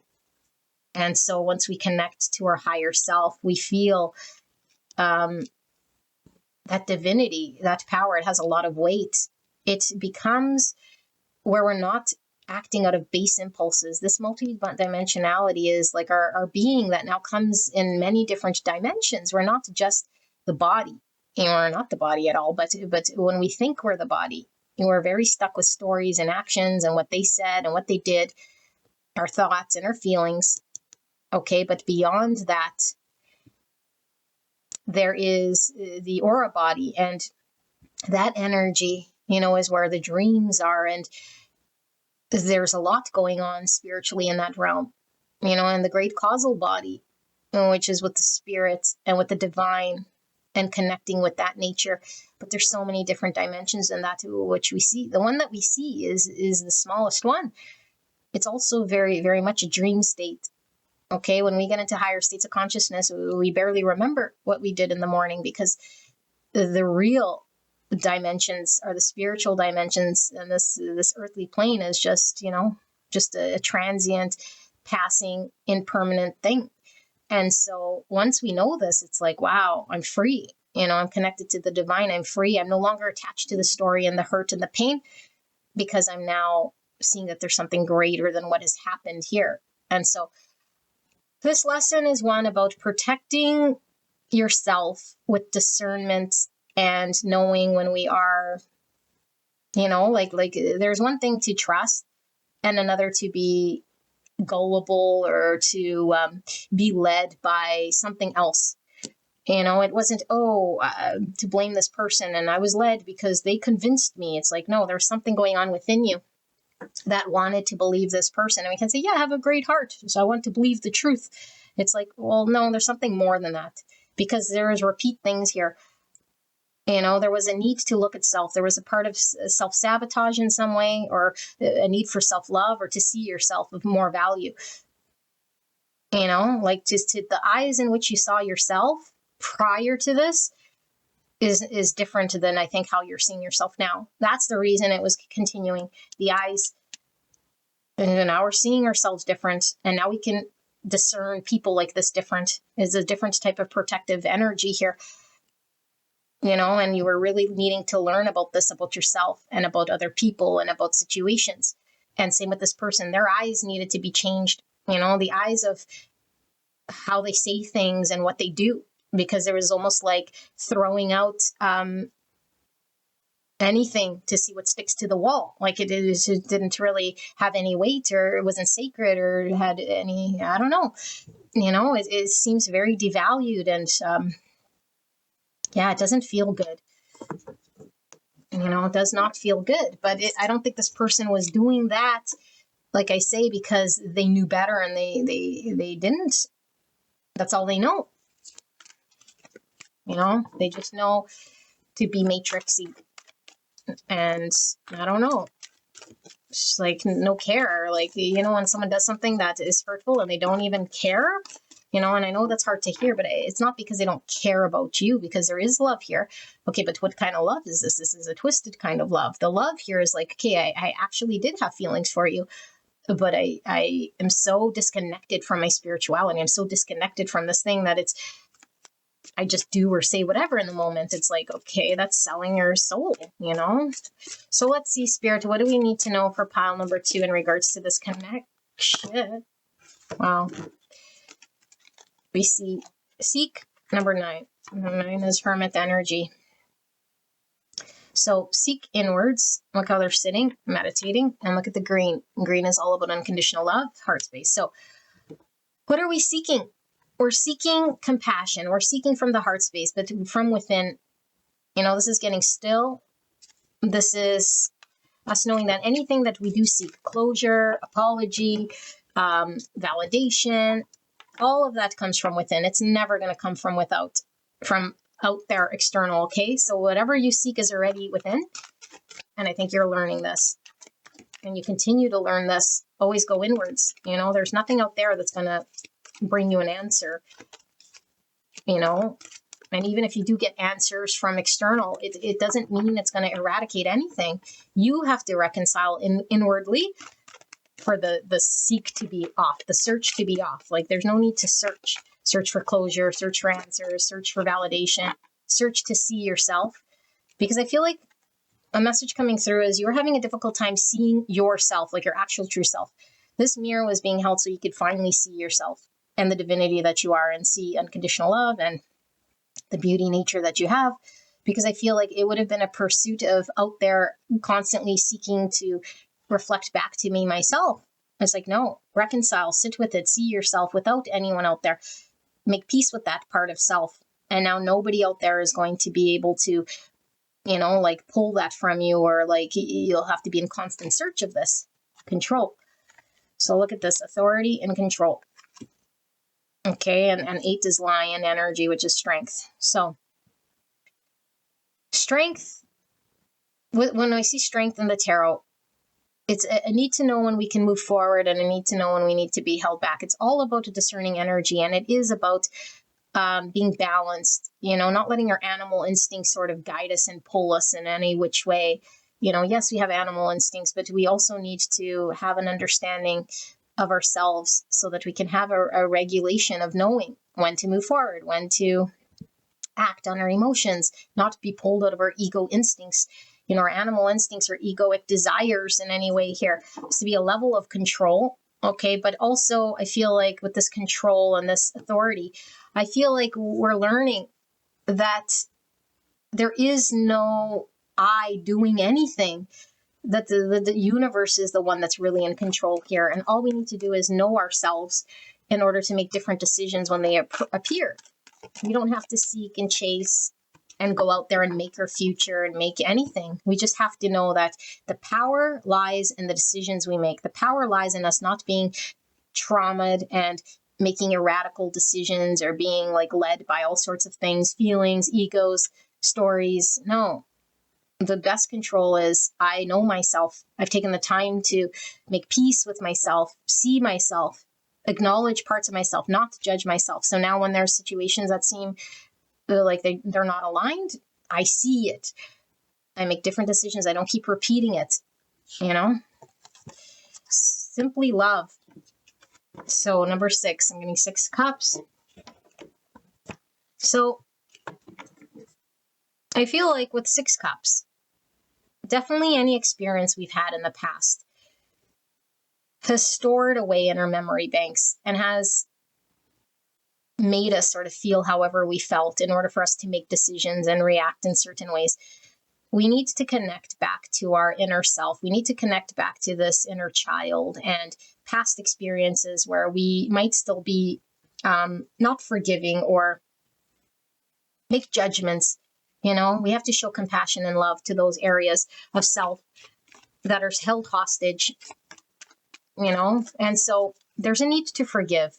Okay. And I'm not saying forgive this person because you want to be with them. If you do, I think there might be an opportunity in a later date when there's timing involved here, if this is what you want, because I'm seeing 6 cups, which is a card of reconciliation. But this is about innocent love, and being able to forgive means I understand that this person was challenged, and I understand this because I was challenged in a different way here. And so we innocently love all of God's children, regardless if they're asleep or they're acting out in certain ways subconsciously. Okay, because simply love is like, I love myself without judgment so I can love other here with all this beautiful green. Okay, show compassion, show forgiveness, show love. It doesn't mean you have to go tell this person this. It just means in my energy field, I can overcome any resentments or any of this stuff. Queen of Wands. So I think we have taken an ego blow. We might still, have a story of an identity, of who we thought we were before this. And now it's like, I almost feel like you feel less than, or like someone took advantage of you. So therefore you're no longer attractive or no longer this confident, beautiful thing. And it's like, you are, it's all about how you see yourself. And so I feel like this person did not appreciate you, did not reflect your value and your beauty. And so there's a need for you to turn it inwards, magnetize to yourself, like control what you can in way of, again, the universe will put things in front of you and you can control how things go based on your decisions without repeating patterns with this person. Look at that. Divine counterparts. The King and the Queen of Wands. Okay, so magnetize towards you with this new love. This is all about spiritual alignment. When you have your spiritual alignment, you're going to bring in somebody here who matches your energy. There's no doubt about this. Okay, these are divine counterparts. And so whether it's this person or not, I don't know. I know that there's a karmic experience and a journey, and this person is leveling up to their higher potential. And only you know, and this is soulmates. This is soul recognition. So it could be that we have divine counterparts here having to go through this, or someone learns something very large in regards to themselves and what they've done here. But I see they're not looking eye to eye, and they're both very unhappy here. And so if you're separate from this person is not happy. And I think you're looking back in sadness too, because we can't be together right now because of what's created here. But the passion is felt between the two of you guys.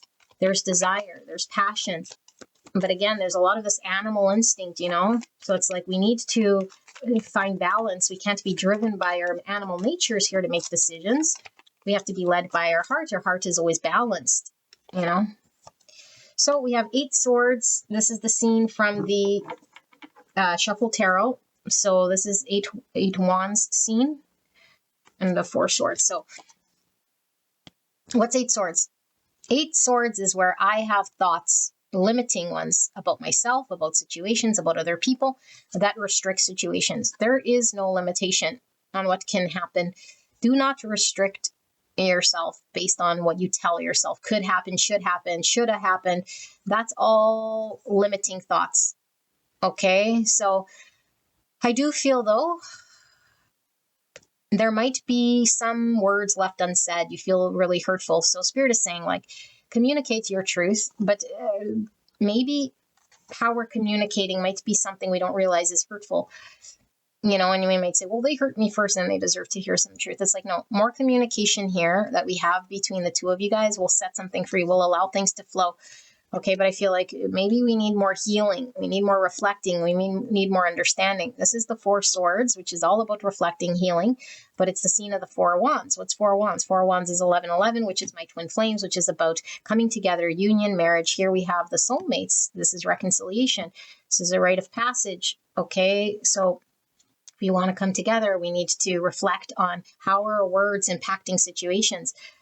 Are we just spewing out venom because we're hurt and resentful or angry? Or are we putting out into the universe a bunch of words that are creating limiting things because our thoughts are limited? What could happen is now a limitation because I have a belief, so we keep having to understand ourselves through way of meditation, reflection, going inwards.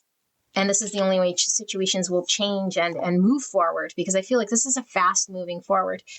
But swords are painful, and I feel like it's been nothing but painful here, but I don't know. I want to see, Spirit. Why do we have this 8 swords here? So this 8 swords, what are we telling pile number 2? I don't know if I called you pile 1 earlier. The moon. Cancer, Pisces, and then we have Aries, Leo, Sagittarius with the wands here and 8 of wands. Okay. So I think with the moon here, if we had anything left in our subconscious that is stemmed from fear, that creates uncertainty on how to proceed clearly. And so we might say things again that are hurtful, or just say things that are just like, I don't know. I feel like we're needing to really sort of reflect on what has happened here in order for us to move forward, to become honest and continuously sort of speak our truth, continuously sort of express ourselves in order for things to become clear, in order for us to move out of any energy here of the moonlight. Okay, in order for us to deal with our subconscious. And so if this person is still showing up, because some of you guys might still be in cyclical behaviors with this person, okay, they're hot, they're cold. I feel you need to show discernment. Do not stay in moonlight with rose-colored glasses that this person all of a sudden is going to see the light all of a sudden. Okay, there's a need for you to break out of your 8 swords and become very honest and express yourself with this person in order for things to change. Okay, and I feel like even if we're pulled sexually or physically here, there's a need for there to be time apart with that 4 wands we were seeing in order for the truths to be revealed, in order for things to shift and change. There might be too much fear. Oh, what if I never see them again? Or whatever. And don't let that be the guide. Okay, there's just loving, and we can love from afar. We don't have to be together to love. Simply love. Love allows this person to go do whatever, okay, in order for them to learn whatever soul lesson they're needing to learn. But this person can't just keep showing up in your world and turning you all upside down. But it's like they can't do this unless you allow them to. They can't just all of a sudden pull at you, So you need to get centered and grounded here. And you need to keep pushing it back to compassion, love of self, seeing yourself, knowing that you do have control over the decisions you make. This person isn't calling the shots. Okay, they might feel like it, but it's only because you need to get your animal instincts under wraps here. Okay, because I feel there's a strong, strong pull to each other here, and maybe there's a lot of regret. This person keeps showing up, I keep giving in, I keep expecting the best, and then this person keeps going and doing the same thing. So what are we learning spiritually? We keep selling ourselves short spiritually. No growth. So we need to get out of this moonlight that somehow they're just going to change. Like, we're the magician. We got to create the future that we want to see in order for things to move forward, to break out of this cycle, you know? So this is what I see, pile number 2. I hope this helped you, and I'll see you at the next one. Bye-bye. Hello, beautiful angels. Pile number 3, you guys picked the glass heart pendant. Gorgeous. Let's get into your reading. If you guys skipped the intro, I want to thank you guys so much for my 3,000 subscribers. So as a way to celebrate, I am offering an 11% off discount at prairievintagejewelry.com. You can get 11% off of all your purchases. That includes private readings, jewelry, everything else that's on my site. You enter in Soul Fam 3000-11. That's SOULFAM 3000-11 at the checkout to get 11% off. That runs until the end of March. Beautiful angels. So thank you so much. I'm so grateful for all of you guys, even if you're new or if you've been here since the start. My love for you guys is immense. So I do hope that you guys go listen to the disclaimer. If it is your first time at a tarot reading, especially a love reading, or at this channel, so you know what I'm doing here, okay? But we're going to look at person A, which I'm assuming is your energy, versus person B, which I'm assuming is a person you came here about, and then shared energies between you and this person in this connection, so we can look at feelings, dynamics, and then get some guidance and advice from spirit in regards to what's going on between you and this person. Okay, so I'll read this as A and as you. And if you resonate more with B, then you can crisscross the two. That's up to you. Okay, but in a way for me to channel, I'll read this as A and this is B. And this is you. So if you don't resonate with either side, then this is most likely not your pile, and you'll have to go check out another one or just another reading or whatever, another reader altogether if it's not resonating for you. Okay, so let's take a look. So person A, which I'll read as you, and we have number 2, worthy heart, you are enough. And look at this. This is looks like the golden healer heart from pile number 1. If you guys were resonating or pulled to that pile. So 2 is all about balance, choices. It's high priestess energy, which is intuition. Wow. Okay. So it's also justice, which is about balance. You are enough. Okay. Choices. High priestess is Pisces energy. We have engagement ring, engagement, partnership, commitment, eternity, completion, and union. Oh my goodness. Okay. And we have the generator with 4-4, staying grounded. Wow. Okay. And then we have number 45, or the number 9, with Jupiter, Saturn. So 9 is hermit energy, is all about fruition, completion, fulfillment. Virgo energies could also be moon, which is our emotions. Pisces, Cancer. Jupiter is a ruling planet for Sagittarius, Pisces, and Saturn is a ruling planet for Capricorn. So what is Jupiter, Saturn? Let's read the book so we can get a clearer picture of what's going on here before I start to channel. 45. And this says, in the primitive conjunct sextile trine, it says, you are caught in a push-pull between what you wish you believed and what you fear. You tend towards mania and depression. Adaptive. As you learn to regulate between reality and possibility, you build from the knowledge that creating the great things you imagine means working hard. Evolving. As a guru of heaven on earth, you model the small steps required to transform lofty, optimistic visions into truly secure realities. Look at this, staying grounded. Interesting. Okay, so in conjunct opposition square. In the primitive state, your light is trapped under a heavy bushel. Pessimistic and depressed, you focus mostly on what's wrong. Adaptive. You are learning to strike a balance between optimism and pessimism. Evolving. You are both an incredible realist and a positive thinker. Rather than dwell on a problem, you adeptly problem solve in ways that allow for expansion and joy. Oh my goodness. Okie dokie. So trust your intuition. Coming through, more Pisces energy with the high priestess. Wow, this might be my intuitive group. Very strong here. Very psychic ability. We have leopard, Embrace your uniqueness. Okay. And we have the card of discernment, number 20, or the number 2. So lots of 2s.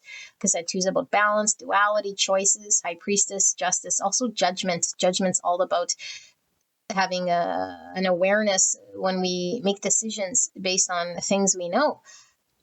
But there's things we know that we see and things we know intuitively in order to use discernment. Okay, so the frequency of discernment supports our ability to view the world and the people around us from a place of inner balance and detachment, yet compassion and wisdom. Wow, that's difficult to do. If we are learning to do that, it is difficult to do. Okay, how come I feel I'm missing one? Beautiful angels. No, this is a shared energy. Yep, I guess I'm not missing one. This is just what it's going to look like. Okay, let's go into person B. Let me see if it's dark in here. I don't know. You guys can see, but it's getting kind of dark for my eyes. But anyway, okay, person B, your person you came here about. Tantric Journey. Oh my goodness, I don't think I've seen this card. And I've pulled these cards out for so many readings. What is this Tantric Journey? So we have 42, or the number 6. 6 is about problem solving. It's about compassion. It's about harmony. It's also the Lovers meets the Devil. So we have Gemini and Capricorn energy. So Lovers is a choice, a path, destined path. Devil could be unhealthy attachments, obsessions, things to overcome. Okay, so the frequency of Tantric Journey helps us to unlock the hidden knowledge and wisdom that we intrinsically hold about how to reach a state of wholeness and completion through our sensual experiences with ourselves and with another. Oh my goodness, that's intense, very intense. Stalking. I often check on your social media to see what you're up to. And don't take words literal, okay? It's the energy that I'm going to be channeling through this. Okay, so we have 27, or the number 8. So 8 is about movement and change. 8 is strength. Strength card could be, being too held back or a need for courage to face your fears. It's also star energy, which is all about healing. And we had the Lovers. And so star and Lovers could be like a destined love, a guided love here. I need to choose, our vision for the future here. So we have Mercury, Neptune. Mercury is the ruling planet for Gemini, Virgo. So that's the magician energy, manifestation, communication. Okay, and then Neptune is the ruling planet for Pisces. And Pisces is taking it back to this sort of more emotional body. Let's read. What does the book wants to say about this, need for vulnerability or to express our dreams? Our vision. Okay, so in Mercury, Neptune, and conjunct sextile trine, it says primitive, lost in your own bubble. You cannot see your way out of your own magical thinking in order to connect with others. Adaptive, you are an artist, muse, and a creator who thinks, writes, and speaks from a place of incredible aesthetic wonder. You channel the divine. Evolving, you are extraordinarily charismatic, and mesmerizing in your communications. As you share, you soften edges and create inclusivity for all. In conjunct opposition square. Primitive, you tend towards grandiose, delusional, and even disturbed thinking. You could easily become untethered from reality. Adaptive, your noble thoughts and communications reveal your deep empathy and sensitivity towards others. Evolving, you are so informed and moved by divine knowing that you influence others to be more aware of their own connection to the divine. Wow. This is an interesting pile. Okay, heal, abandonment, time to forgive, 7. 7 is all about reflection and wisdom and understanding. 7 is chariot energy, which is Cancer. So Cancer, Pisces, lots of water, lots of emotions. We need to heal our emotions here with heal, abandonment, time to forgive. 7 is also Tower energy. Coffee cup, meeting and conversing, savoring the moment, feeling uplifted in friendship. And we have 19, or the number 10, beautiful heart, open your wings and fly. So 19 is the sun in the tarot, which is masculine energy, confidence, enlightenment, consciousness, certainty, joy. 10 is also about completions, ends of cycle, and transformation. So I'm getting Leo, and I'm also getting Scorpio energy from this. And finally, we have Ladybug. Appreciate your blessings with the 2 ladybugs. Jupiter energy coming through here, which is that Sagittarius Pisces. Okay, so beautiful angels. All those signs I mentioned don't have to be your person's signs, okay, like on their birth chart, but it's the energy in which is encompassed here. And we're multidimensional beings. And so we have different aspects of the zodiac pulling through, but it could be their sun, moon, rising, or heavy prominence in their chart. Same with you. Okay, crisscross it as you see fit. So let's take a look at the connecting energies between the 2 of you guys, the dynamic and the connection, before I start to channel. So between the 2 of you guys, we have 50, or the number 5. 5 is about conflict, loss and change, rebuild. It says, consider your foundation. Look at how committed you are to love. Okay, and so I'm getting a 4 wands from this house, stability, security, a 10 pentacles. You know, commitment. Here we see the ring with commitment. Consider your foundation. Okay. And look at, we have 2 foxes. So foxes, they're very intelligent. Okay, but they can also be sort of sneaky in their energy, you know, where they're maybe not being completely honest or keeping themselves to themselves, you know, and like not admitting truths or revealing truths. Then we see 2 badgers here as well, but they're in 2s. So lots of 2s, especially coming through this, you know, the duality. Look, 4-4, which is stability. Okay, there's a lot more sort of stability or balanced numbers, where this one seems a little bit more out of balance here. Okay, so what do we have here? We have divine counterparts. Oh my goodness. Remember, this is shared energy, okay? And so we have light. Look at all these stars. So Aquarius energy. So I'm getting more star than I am sunlight, starlight. You know, what's starlight then? So starlight is like a hope and a vision of a destined desire or a wish. It's all about healing. Yeah, it's all about healing. It's all about our wishes. It's all about future visions. Aquarius energy, and believe. You're being asked to fully believe in yourself and your dreams. It's time for that idea that's lived inside your heart to be brought into the world so others can benefit from it. Believe that you can bring it to life, and you will do exactly that. Look at the hands praying. There might have been a lot of prayers between the 2 of you guys. Okay, or maybe someone really likes to pray here with the praying hands. And we have 24 with the number 40, the number 42. I just said, look at this, 42, 24. I was reading this backwards. They're mirrored numbers. 24, 42 could be significant age or number.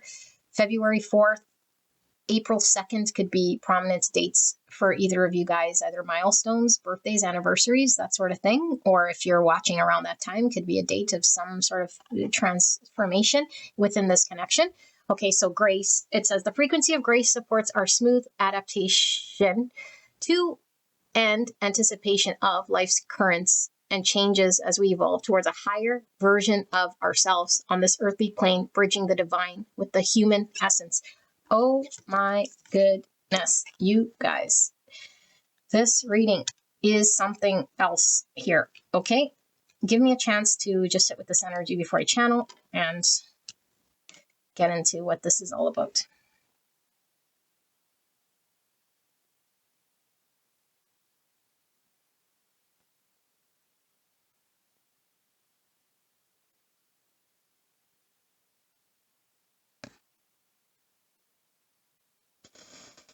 Okay, beautiful angels. These 2 people have been divinely brought together. I think you know this. I'm going to read you as there's a history here for sure, you know, and I feel there's lots of highs and lows. And when we start to feed the low, meaning things may not be looking in the material world like it's coming together, and so we get very disappointed, you know. So I think your journey has been one about getting very centered, balanced, staying grounded. I feel like intuitively there is a high degree of knowing, okay, and being led by the divine, and a lot of things that aren't being shown to you. So you've had to really, really sort of use your intuition, use the divine to guide you. And so when we're relying on this stuff, we could start to fall back into the earthly plane of, I don't see it, I don't believe it. And so negative pattern thinking, or if this person all of a sudden does something.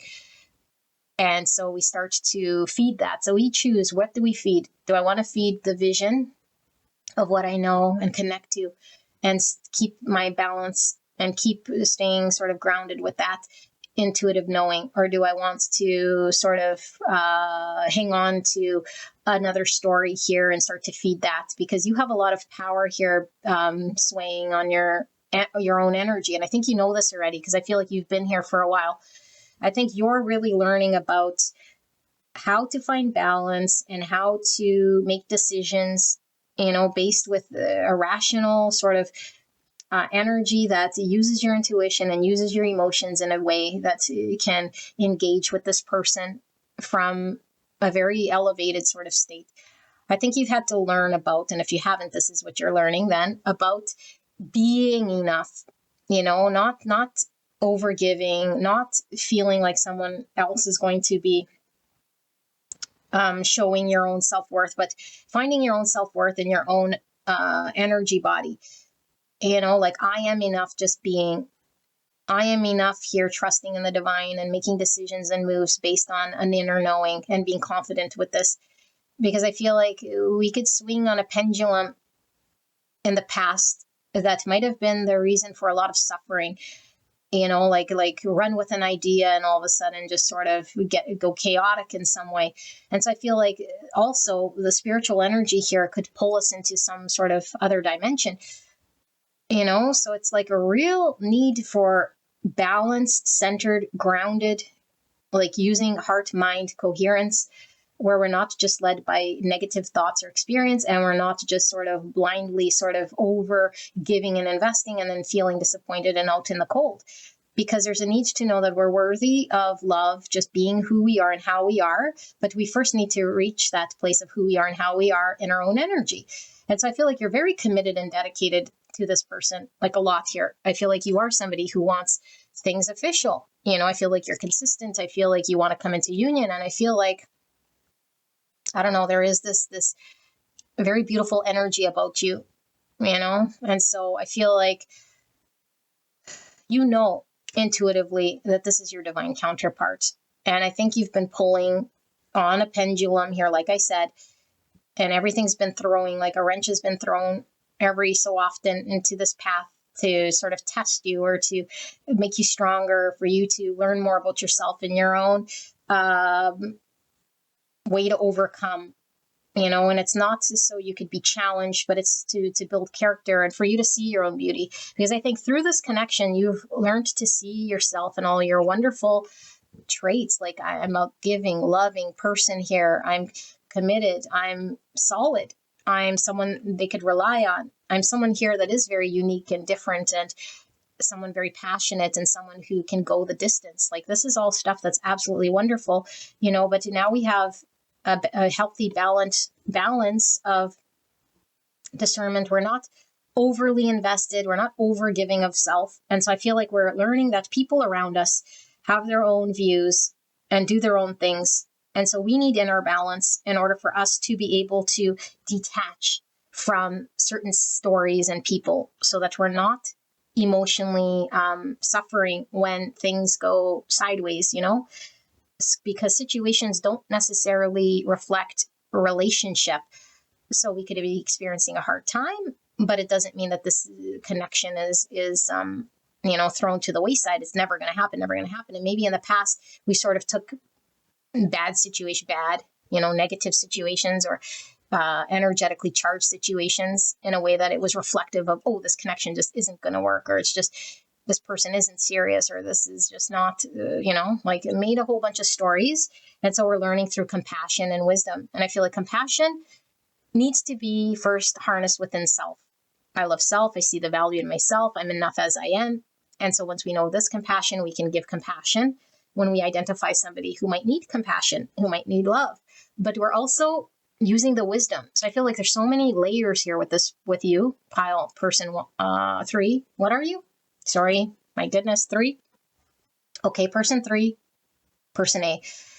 It is about heart, which is compassion, and mind, which is about wisdom, but not pulled from the mind stories of the projections and the fear, and the ego and the things that I could start to feed and start to say, well, this and this happened, therefore I start to come to my own conclusions. Okay, there's like a true wisdom of the heart here, true wisdom through the intuition. And I feel like you've been very committed with the Saturn in this engagement ring, showing discernment time and time again. And maybe it didn't start off very well because we were biased, and we had our own judgments and we had our own opinions of what we thought things would be or what they meant. And so we had to undo a lot of this in order for us to have better discernment, and learn about choices with all these twos. Because I feel like now, the choice is always up to you. It doesn't necessarily matter where a person's at or what's happening in the moment. The choice is yours. Am I going to be compassionate and show love and understanding? Or am I going to choose to behave in some way here that might make me lose control or feed an old story or whatever? So I need to get grounded in wisdom, grounded in my heart, grounded in, and this takes a lot of self-mastery because we detach from our emotions. And so when something's emotionally charged, especially if we have a lot of strong feelings, we want to make decisions based on our emotions or like our passions and how we're feeling. If we're fired up, if we're angry, if we're upset, if we're fearful, those are the things that could pull on our emotions. So I feel like we've been regulating fears, sadness, emotions, and we've had to overcome a form of dualistic thinking, which means, this person is creating a world here that's separate from mine. It's like, no, me and this person are connected here through oneness, through unity consciousness. And so when I show love and compassion to myself in the situation, I'm showing love and compassion to this person because we are all connected. And this is the best way for me to commit, for me to, and there goes my email. Yeah. For me to commit to a situation here and show my dedication and my consistency. I feel you have been very consistent and dedicated with your love for this person, although it's been on a pendulum of up and down, needing to get centered, grounded, more wise through experience. And I feel like the longer you're with this person, the more experience you're gaining, because you're understanding yourself, you're seeing more of your self-worth, you're recognizing what a beautiful heart you are. It's like, wow, like, yeah, I am a beautiful golden heart here that's been very supportive of this person and doing all these things because I'm a beautiful person. Not because I'm trying to, like prove myself anymore, or maybe at some point in time we wanted to, have buy-in or appreciation from someone here that would validate our own self-worth. And it's like, I can now just detach from, I don't know, my emotions in a way here of this situation when I need to, but still remain committed to this connection. So I feel like you had to generate your own groundedness. You had to generate this and lots, like I said, of psychic energy here and connecting to the divine. Okay, so now let's go to this person over here. I do feel this person is a little bit in a world of their own, and so they might feel like they might shut you out at times, but I don't feel like this person wants to shut you out. I feel like this person has a way of being. They're probably like, what's the word? Like somebody who isn't socially comfortable, like it doesn't mean they don't have friends or go outs, but I feel like they don't let a lot of people in. I feel like there is a fantasy world in which only they exist. And I feel you exist in this world, whether you know it or not, with this person. And they might not have told you, and it might not be apparent to you, but there is a world here that this person, I don't know why I feel like I want to get rid of this white dot. I don't know, weird.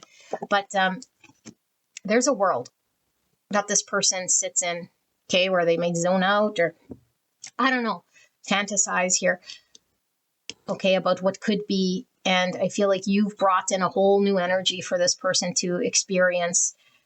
And I feel like this person is really being stretched here in areas that might not be comfortable for them. So I feel like this heal abandonment and time to forgive. They might have had a poor experience in the past of being let down, maybe a divorce, or maybe come from a family of divorce, or just assume the worst, that you're going to leave me like everyone else, or you're going to get to know me and not like me and not want to be here. But there's some form of something here. And so we're acting out of an already preconceived understanding. And so there is a need for them to forgive whatever situation, circumstances created this sort of understanding that they carry, that they aren't in the real world experiencing love and sharing. So I feel like this person might be out of their element when it comes to expressing sensual experiences, and feeling whole and complete through love and sharing of love, especially when it comes probably to intimacy here, or sexual energy. Like there's something that's locked away, and maybe if they were, come from a religious background, it could be taboo, or just the way they were brought. It's like it's too revealing if I, express how I'm feeling intimately or sexually or something like this. But it's like at the own expense of feeling whole, because we all deserve to be loved and to share, and that we are intrinsic beings that need wisdom, but we also need love and sexual expression, and we need to reach this state of wholeness and completeness, not just in one area. I do feel this person is very intellectual. This is kind of giving me like a King of Swords, although very much in the dreamy state, because we had a lot of Pisces and water. So it's like I keep everything of my thoughts in my own mind. I fantasize, I dream, and I don't know, but I feel like for somebody who is intelligent and maybe has a way with words in some way, it's like they can't really express that side, and so I feel like this person is being asked to really plunge in and enjoy and experience relationship and connection and intimacy, because I feel this connection brings a lot of happiness to this person. This person feels very blessed by this connection, but it doesn't undo their uncomfortableness with being vulnerable or sharing how they feel and express themselves. So I feel like this connection is an opportunity for this person to really become whole, complete, deal with their abandonment, come outside of their fantasy land of where you and them connect only in their mind and their stories, And so I feel like this person might be definitely playing down this connection, or not completely fully telling you how deep their feelings really go. So keeping you as friendship or wanting to spend a lot of time with you. I feel like this person does spend a lot of time with you or wants to, but it's like it almost feels almost superficial, because it's like nothing's really happening. But yet there is lots happening, because I feel like this person is just keeping a lot of this stuff within them. So they might just seem like they're there, in your presence, being your friend, or you guys might just be transactional when you guys hang out, but there's something very deep. But I feel like even just being transactional, you uplift this person with the sun and this feeling uplifted. It's like you bring this joy, you bring this clarity, you bring this energy about that this person hasn't been able to generate within themselves, that they feel connected to their sensuality and this like beautiful energy that's been sort of a dream far away, something they couldn't connect to, but they have to connect to it within themselves before they can connect to it with you. And so I feel like they're traversing this land, this inner land of intimacy and feelings and sexual expression, and but I feel like they might have dressed this up as emotions, or could be weak, or I'm in control of what I show, or I don't know. There is some form of conceitedness in some way, but it could have been a cover up, like conceitedness because I'm really fearful of abandonment. So I paint up a story of how I am or who I am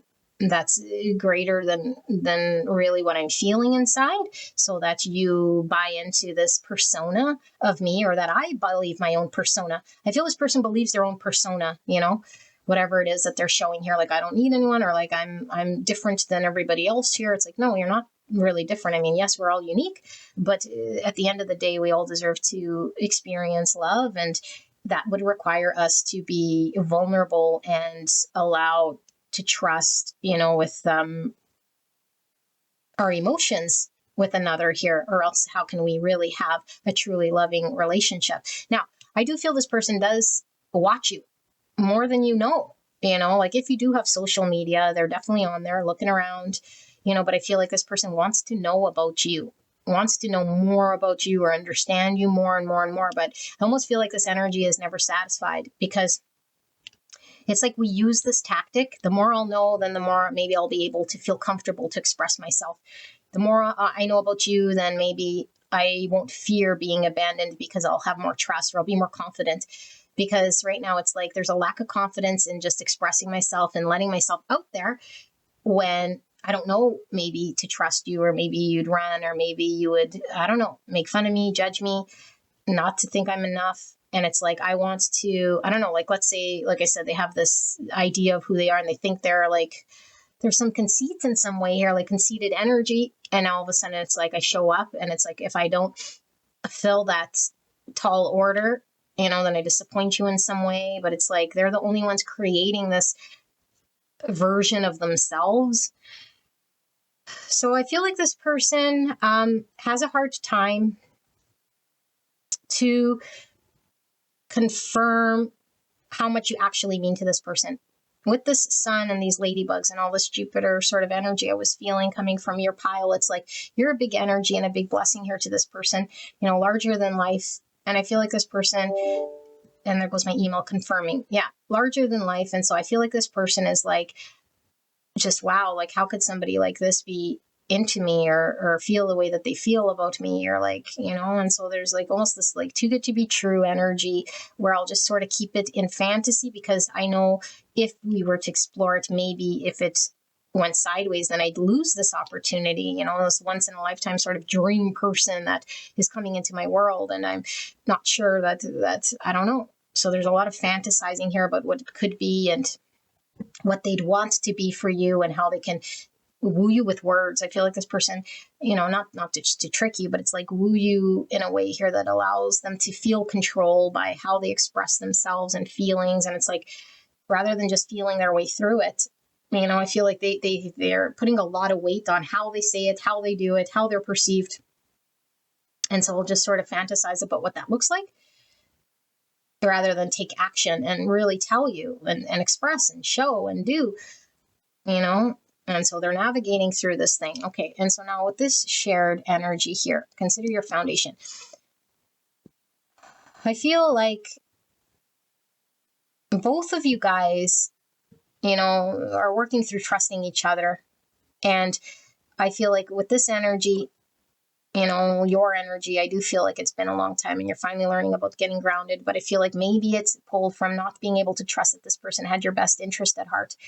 And it could be because they've been sort of boxing you out in some way here, and very kind of secretive. And what they do when it comes to this connection is very much on their own. And so we have two wolves. I just say wolves. Maybe you guys are both very independent, but it's two foxes. And so it's like, you show me first. No, you show me first. Like if they do, like it's very much, but you guys are both very much the same and still side by side. And so there's a loyalty coming through with both of you guys. Okay. And so once we learn to just allow ourselves to come together here to create this stability within this connection, that's not based on you show me first or I got to trust this or that, because I feel like both you guys are sort of have trusting issues in each other, that you're not going to just abandon the other person or do something here. And I don't think either of you guys have that intention at all. I feel both of you guys have a vision and a desire to come together. I feel both of you guys feel like you guys are divinely meant to come together. I feel like there's a lot of healing going on between you and this person in regards to how you guys engage with trust, with love, with acceptance, and I think you guys have had to show grace to each other, because I feel like maybe you guys let each other down unknowingly. Like somebody says something and then we're cautious, and then so we respond, and then the other person says something else, and then it's like, then we get into this sort of battle, and it's like, can I trust this person? They've shown me otherwise, or we start to buy into why we don't trust that person. And so we might have had to have many sort of attempts to come back to show grace and come back to remain hopeful. And so I feel like you're being asked, okay, whichever side, this is going to come together here. And I don't generally give the false hope stories. I feel like there's a need for you guys to really hold that vision, believe and connect with the divine in regards to coming together here, like a healing process here. That's these divine star-crossed beings, okay, which I don't feel are completely creating the home just yet, can come together to create that stability. I think it's just a matter of time that these two come together, to create this foundation, to provide that stability that each of you guys sort of want. Because I feel both you guys want commitment, but it's like, how are you guys committing to love right now? Okay, that's the bigger story, because I feel like how you guys are committing to love might be temperamental, might be in the shadows, might still be up and down, might still be, and I feel like maybe there's been a lot of progress. And so we're getting more grounded, more stable. We're learning how to commit to each other, how to show love, and showing love would be through grace.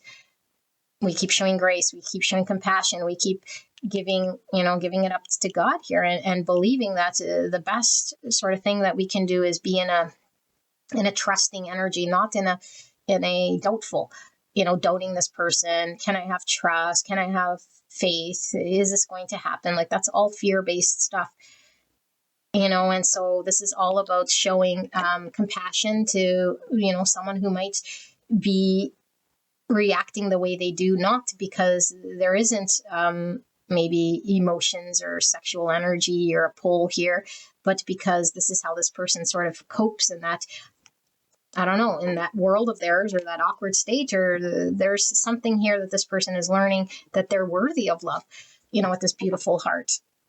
It's like, then they don't have to be anybody else but themselves with this beautiful heart. And I feel like this person might not know that they could just be themselves as they are and be accepted and loved.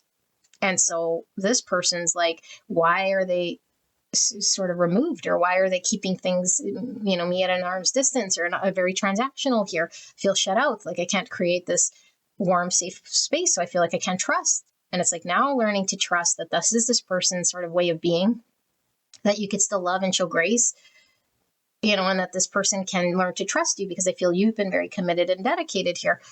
The more grounded you are, the more you're not sort of maybe, I don't know, jumping to conclusions. You're now a little more discerning in regards to when you stand up for yourself, or need some sort of answer or something like this from this person. It's like you're more picking your battles, rather than everything being a battle, or everything having meaning to it. It's like, well, everything does kind of have meaning, but it doesn't necessarily mean what you think it does. It doesn't necessarily mean the worst or the end of the connection, and so there's a need for balance here. And so maybe also with this staying grounded, we were really carried away by our emotions and intensity here, and even this person, like, carried away by their fantasies and their ideas of what this could be. And so this connection needed to get really grounded, because it still seems like it's fantastical and up in the sky. So lots of like spiritual 5D sort of energy here. Let's see, spiritual. What do we need to know for pile number 3? More information for pile number 3, please, spirits. This one flew at me. Okay, so we have throat chakra, so expression. So this isn't only about the words we use. This is about us understanding who our truest, authentic self is, by removing the traumas and really taking a look at when we're reacting out of subconscious, knowing who we truly are inside. Is this fear talking? Okay, or am I taking action based on fears? Or am I making a decision based on courage? Because when we make decisions based on courage, then we know that we're more centered and grounded rather than reactionary. Okay, but throat chakra is about self-expression and speaking our truths, showing our truths, but also how do we intake? So listening to each other. If I'm too busy sort of projecting and fearful state, then I'm not open and receptive to what my person's actually telling me. Same way with this person, because I feel like person B has one understanding of who they are, and they think, oh, person A is not going to accept me in this energy. And it's like, no, they're deserving of love how they are here, but if they were open to really intaking and understanding how person A is sort of showing up and giving them love, then they could be more open, but I feel like not only are they having a challenging time expressing themselves and their deep feelings when it comes to intimacy and love and sharing the depth of their emotions, they're also not really fully taking in what person A might be trying to share. And so person A might feel unheard, but also person A needs to learn to know when they are speaking truths and when they're just speaking out of hurts, and how they're intaking and understanding the actions of person B without projecting. Because person B is always acting in some sort of way. Doesn't necessarily mean what A thinks it is. Okay, so lots with expression and authenticity here. So we have find balance. Yes, all about balance. There's the 2 again. So balance between these twos, because I feel like sometimes we're just out floating into this like fantastical state. So there's a need to get grounded and balanced and find balance within each other. And I'm getting magician energy from this card here. I know it's not, but I am getting it because I see a bunch of tools here, so we're the magicians, master magicians to manifest what we want. I see a wheel here. So destined, the wheel of fortune is allowing the universe to flow. And we see the ring here twice. Okay, I feel there is something very official in regards to this divine union. Okay, very destined here to come together. We see a book, which is the High Priestess intuition, the knowledge we need will come to us. Okay, the Ace of Cups, which is all about self-love. So we got to connect to our own self in a way that is balanced. And then here we have the time, which is divine timing. Okay, but only through balance. Knowing that the choices are ours. The choice is ours, what we want to decide at every moment. Take the lead, number 3. So I feel like there's always a choice in front of us, whether we want to expand and move forward or whether we want to stay stagnant or whether we want to go back to past thoughts and past ways. And I feel like Spirit is saying the power is always within us to be the magicians, to drive this in a way that we can for the greatest good without getting in the way. And so as long as we're sort of in control of our own energy and our own decisions, and we could be leading this connection forward, okay, or we could be leading this connection into its own demise if we start to intervene and get in the way of the universe and start to sort of go backwards. So there is expansion to be had. There's a connection here that can progress here. Okay, but we need to start making decisions that will allow us to feel empowered to guide this in a way that we want it to go by following the lead of the universe. Because of course we can't make certain things happen, but we can certainly take the lead in our own lives and make decisions based on what's in front of us today. And that we have control over. Because I feel like we might feel like we're out of control, at times, like, oh, I have no control. And it's like, no, you do. You always have a decision in front of you, what you can do. That's what's going to create the situation, in a positive or a negative way. It's up to you. So let's see. This is also giving me like to have more confidence,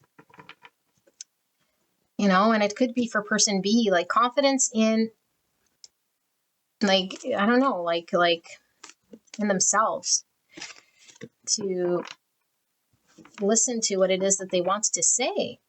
So if you're a person B, this is coming through. It's like expressing self. If we feel like we're,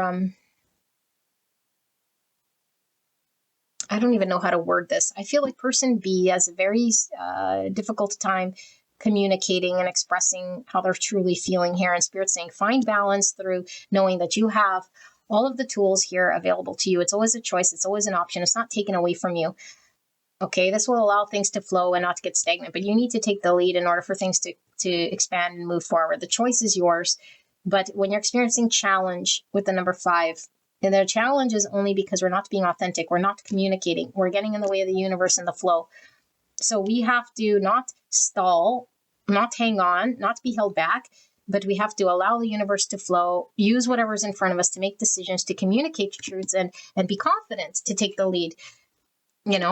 Like take the lead in regards to how we feel. That is not under anyone else's control at all. Blossom. So this is all about coming into our full potential. And another 2. So many 2s. Balance, duality, and choices. So the choice is ours. And I see a lot of fire energy. Leo, masculine energy. Being empowered to provide clarity, to bring in the light. It's under our control and our decision. And every time we choose to shut down or be held back or get in the way and be fox-like, we're getting in the way of the universe and the flow, the divine flow of this connection. So if we want to grow, blossom, then we need to be in alignment with the universe and allow it to flow. Okay, I'm talking specifically person B. Person A, I feel, is learning about getting grounded and balanced and taking a lead in their own world, despite this connection being very challenging to trust their intuition, but to grow into their own with this blossom. Okay, and so 20 is the card of judgment, which is truths, sitting with truths, understanding truths. Okay, not shutting your eyes to truths and all with all this light too. It's like, yeah, like really look at this. This is temperance, balance. So sitting with truths, understanding truths so that we can take action on truths. Okay, Hierophant and temperance, because it's shuffle tarot. So we have Taurus, Sagittarius. This temperance lost her cup and she's stoned. So things are probably stagnant right now in this connection, or frozen and stuck, because I feel person B might be too much in their mind and fantasy right now. And person A is like, why are they stuck? You know, and so Spirit wants you to know you're not stuck on any person or situation. Don't ever feel stuck. If person B is very frozen and not moving, you could still find your own balance. You have to connect to your own sort of energy here, okay? You have to find balance and healing with your own cup, okay? And this Hierophant again talks again about commitment here. So I feel like you could still remain loyal and committed to the situation without feeling stuck to the situation if you care to do so. Okay, now if this person is not providing a level of loyalty or commitment to you, you don't have to stay stuck and loyal and committed to this person. That's the decision. That's up to you. Okay, don't feel like you have to be loyal to someone who's not loyal to you. So we have 7 Pentacles in reverse and the Ace of Cups in reverse. So this is the scene from the 7 Swords. Oh, my battery's running low. Give me a second, okay, you guys?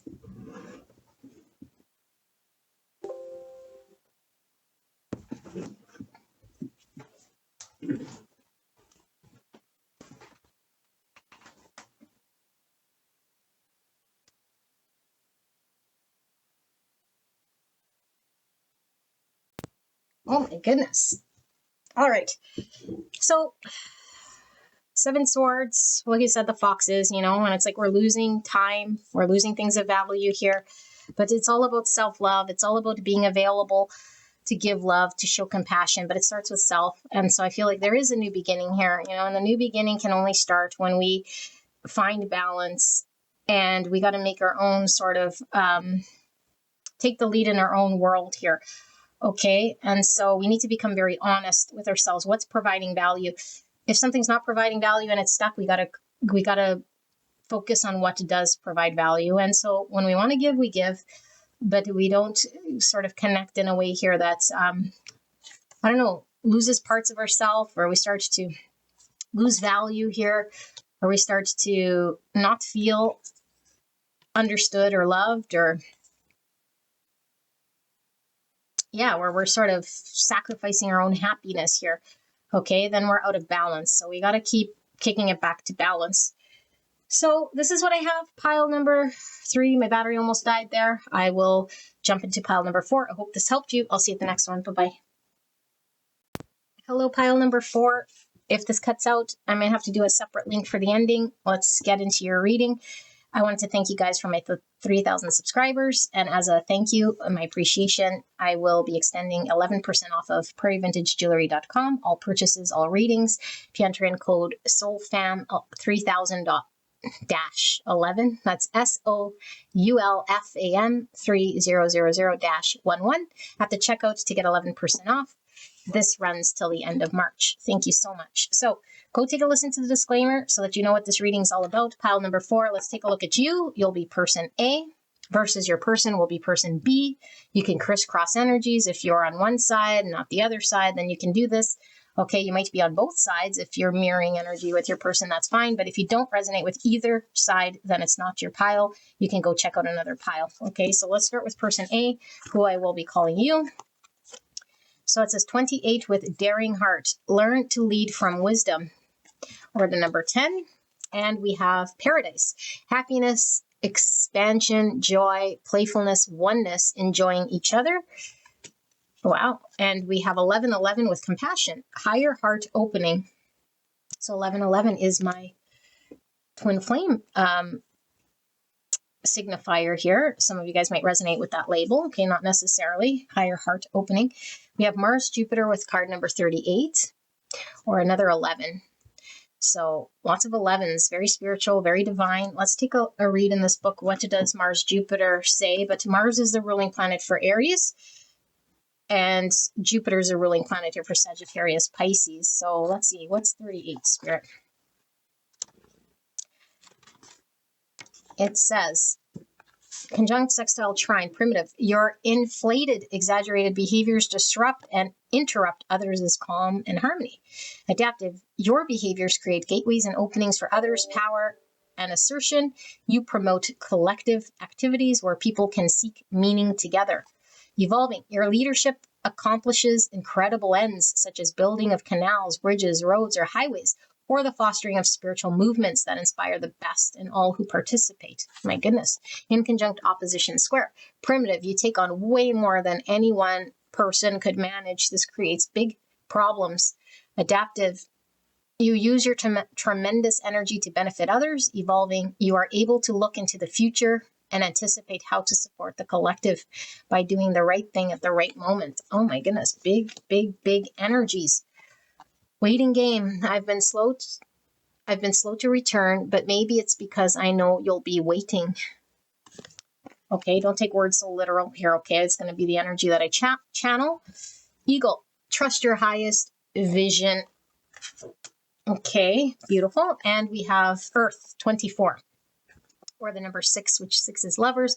Gemini energy, and it says the frequency of Earth activates our deep connection to this physical plane by showing us the beauty of all the aspects of our great mother and revealing the more ethereal, spiritual aspects of our nature.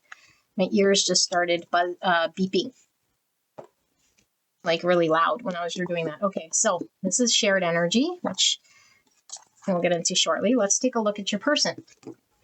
Okay, so person B, kangaroo, eliminate distraction, and Merkaba, 32, or the number 5. So 5 is all about rebuild, challenge, and conflict. It says the frequency of Merkaba supports our ability to use our consciousness to traverse into other layers of reality and dimensions. It activates our access to the Akashic inheritance as well, merging the totality of our experiences into our presence to serve our highest purpose. Oh my goodness. So divinely guided. Oh my goodness, this is powerful reading. So we have Sun and Mars, both very, very powerful energy here, masculine energy. Sun is masculine. Mars is divine masculine as well. So we have Aries, we have Leo. Number 4 is definitely divine masculine because that represents the Emperor. So this is very strong energy. Let's read number 4 and see what comes through here. So it says conjunct sextile trine in primitive. Whatever you do, others had better follow. You know best. You are the best. No corrections needed or wanted. Adaptive. You call yourself and others to right action on behalf of the greatest good. Evolving. Your heroism is born from undying compassion for the world's suffering. In conjunct opposition square. Primitive. Anyone had better move out of your way. Road rage is your middle name. That's my middle name. All right. Adaptive.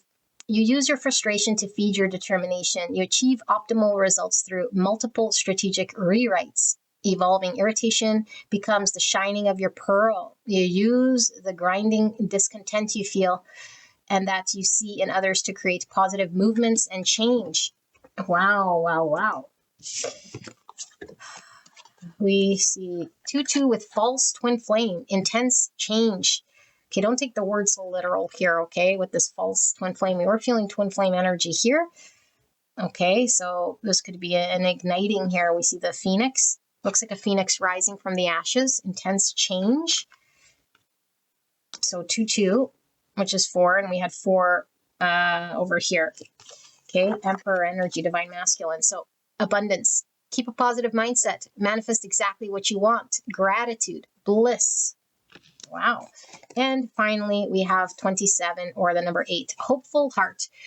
An exciting surprise is coming your way. Did I say 8? This is number 9. I'm sorry if I said 8. So number 9 is all about fruition and fulfillment, completion. It's also moon energy, okay, which could be fears and subconscious and emotions. And that's feminines. We have lots of masculines, a little bit of feminine here. Okay, it could be the fears with the moon. So what do we have? We have Virgo, we have Cancer, Pisces, we have Leo, Aries. This doesn't have to be a person's sun, moon, or rising sign.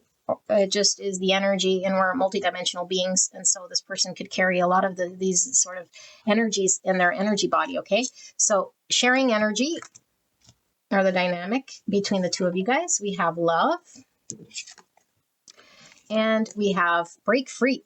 You're being asked to break free from the tribe in order to live your authentic life. This isn't easy, but it's very necessary if you're going to share your true self with others. Be brave, be real, be you, and trust that those who love you will always be there for you. Wow. Getting Capricorn energy from the chains. So we have second chakra. With the number 2, the energy of sacral chakra helps us to navigate our lives through our emotions and supports our ability to enjoy the sensual world. So 2 is about choices, duality.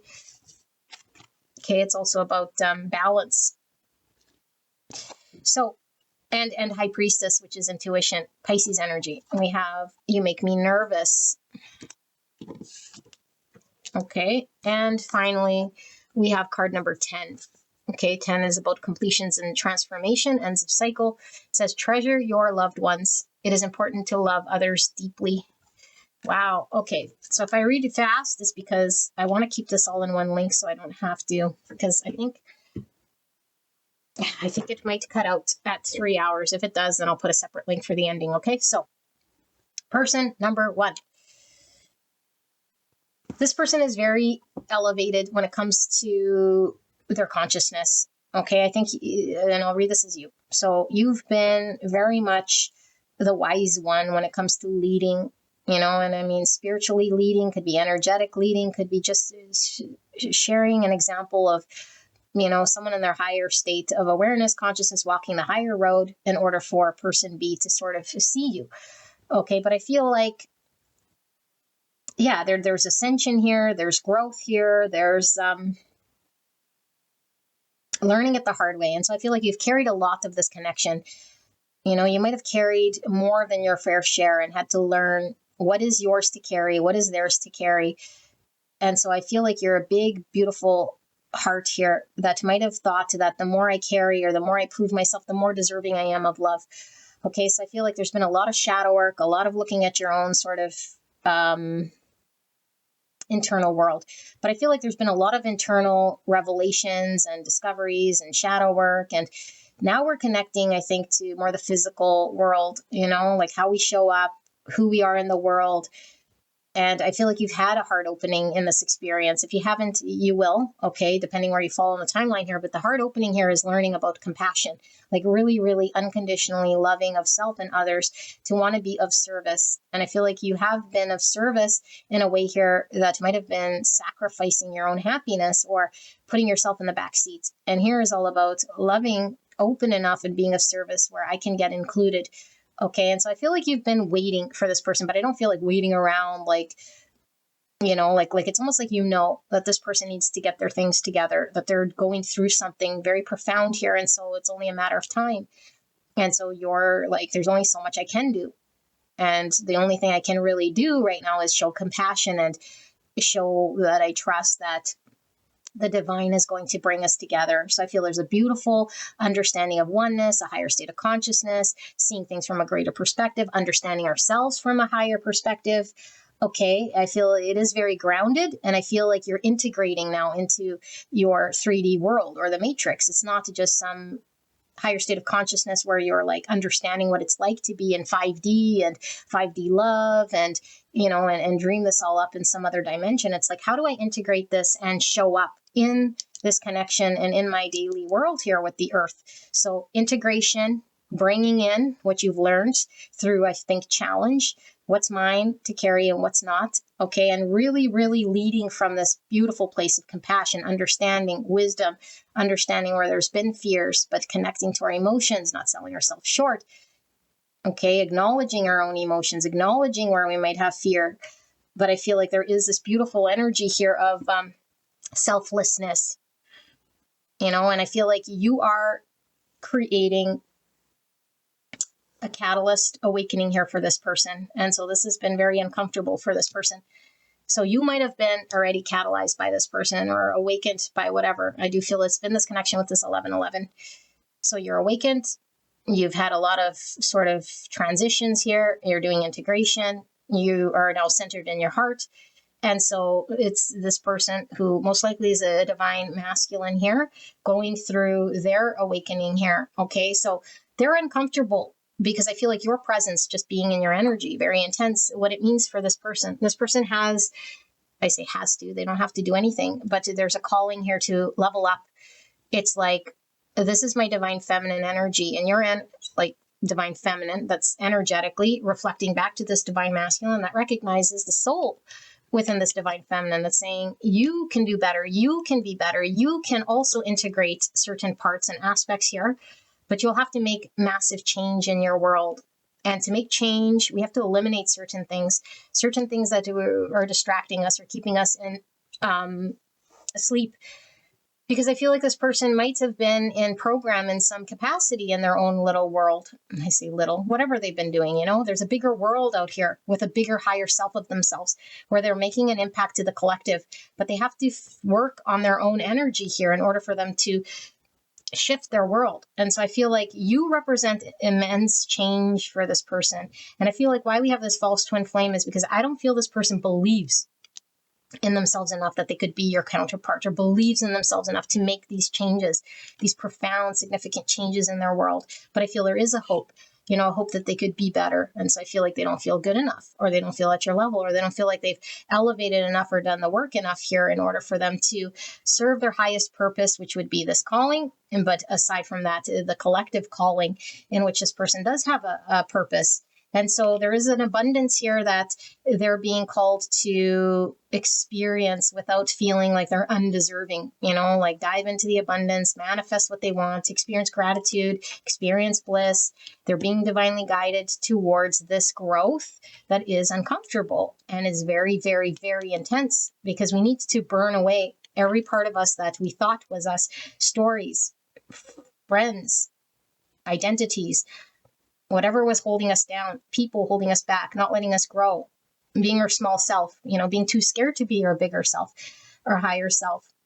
And so I feel like this person has been making some changes here, but I feel like it's been slow growth. And I feel like there's a big, profound sort of thing that's coming with this, an exciting surprise is coming your way. I feel like there is going to be something here validating for this person. They make a change or they do something here, because I feel like this person has really no choice. I mean, we always have choice, but they feel called to make a big change here in order to drive significant movement in their world so they can align themselves with a higher version. Otherwise, they're cutting themselves off from what could be for them, which is this connection. And so they need to get empowered. They need to know that the power is in their own hands to drive change and to get motivated and confident enough to make these changes and to turn off the distractions here, whatever they use to cope or numb themselves out or keep themselves busy. It's like the spirit is now really in front of this person. And so they have to take a call to action here, and they know this, and they might have been delaying or dragging their feet or just not taking action. And it's like, because I don't trust I could do it, or I would fail doing it, or that I was empowered or had the capability to do it. So they're amidst doing this, okay? They do feel this connection is very abundant for them. I do feel this person feels very grateful. I do also feel this person has imposter syndrome.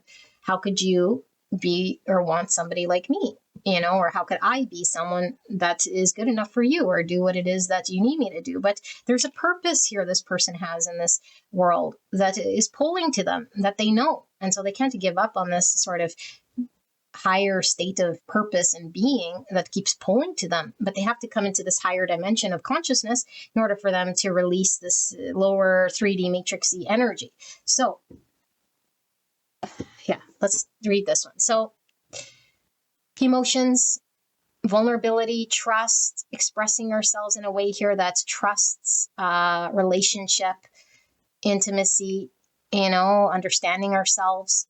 And so this is also the chakra of inspiration, creativity. And so I feel like both of you guys are going to birth something in this world, like this connection for sure. But it's like by birthing this connection, we're now like an example here to the collective that love breeds love. Unconditional love looks this way. And it inspires people, and inspires creativity, and inspires people to want to share unconditional love and see what an example of this could be. Okay, and I feel like both of you guys are being called to step outside of your comfort zone. And I feel like there is a spark between both of you guys that has been remaining there very constant. With this, you make me nervous. So I feel like there's been an inability potentially to really open up with their truest, deepest feelings of expression here without maybe feeling like, will this be received on the other end or understood on the other end by this person? Do they truly understand me? And I think what Spirit is saying is both of you guys are experiencing that same thought. And I feel both of you guys speak the same language, that there is a deep, deep understanding of both of you guys, that you guys might really are being pulled to each other because there's a soul recognition on a deep level that you already know that this person gets you like no one else here. And they understand this about you without there really being words being expressed. And same with this person that they know, and they're being pulled, and they might not be able to articulate it, but it's like, no one understands me like person, like pile 4. Person A really understands me, gets my soul, understands, but it's like, I'm nervous that if I don't know, make it sort of out in the open to express this, what if all of a sudden they don't understand me, or it was all in my dream or my imagination here? I think both you guys carry that. And it's like, no, this is very true. It's very real. What you guys are feeling is very real. And so the only hesitation here is because it might seem too good to be true to be understood by another soul at this deep level. And I feel both of you guys are very inspired by each other, but you guys both understand you don't own each other. But I feel like both of you guys have had to break free from social constructs, belief systems, dogmas, traditional upbringings, your world. I feel like you guys were very held back, and a part of your authenticity was in that world, or I guess your inauthenticity was created in that world. And so there's a need to become authentic. But the only way to become authentic is to detach from toxic people, detach from toxic decisions and patterns and things that hold you guys back in your world. Because I feel like there's only going up, like really growing, aligning with high self. And I feel like both of you guys have been there for each other. And I feel both of you guys will be there for each other throughout this. And so there's like, what if I grow too much, or we grow apart, or something like this? It's like Spirit is showing here, you guys will always be there to sort of bounce ideas off each other and to be there alongside of this growth, because this is a soul journey between the two of you guys. There's nothing like unconditional love here, that keeps sort of going. And so I feel like this is all about loving another, no matter what sort of unfolds here, and trusting the divine. And it's like, I trust the divine enough to detach myself from what is maybe right in front of me, the world, the comfort I know, the relationships and the situations that I've been invested in, to trusting the divine to break free, because my authenticity and my growth and all of this is so much more important. And the best way to show the divine that I feel it's important is to make the decision, to free myself.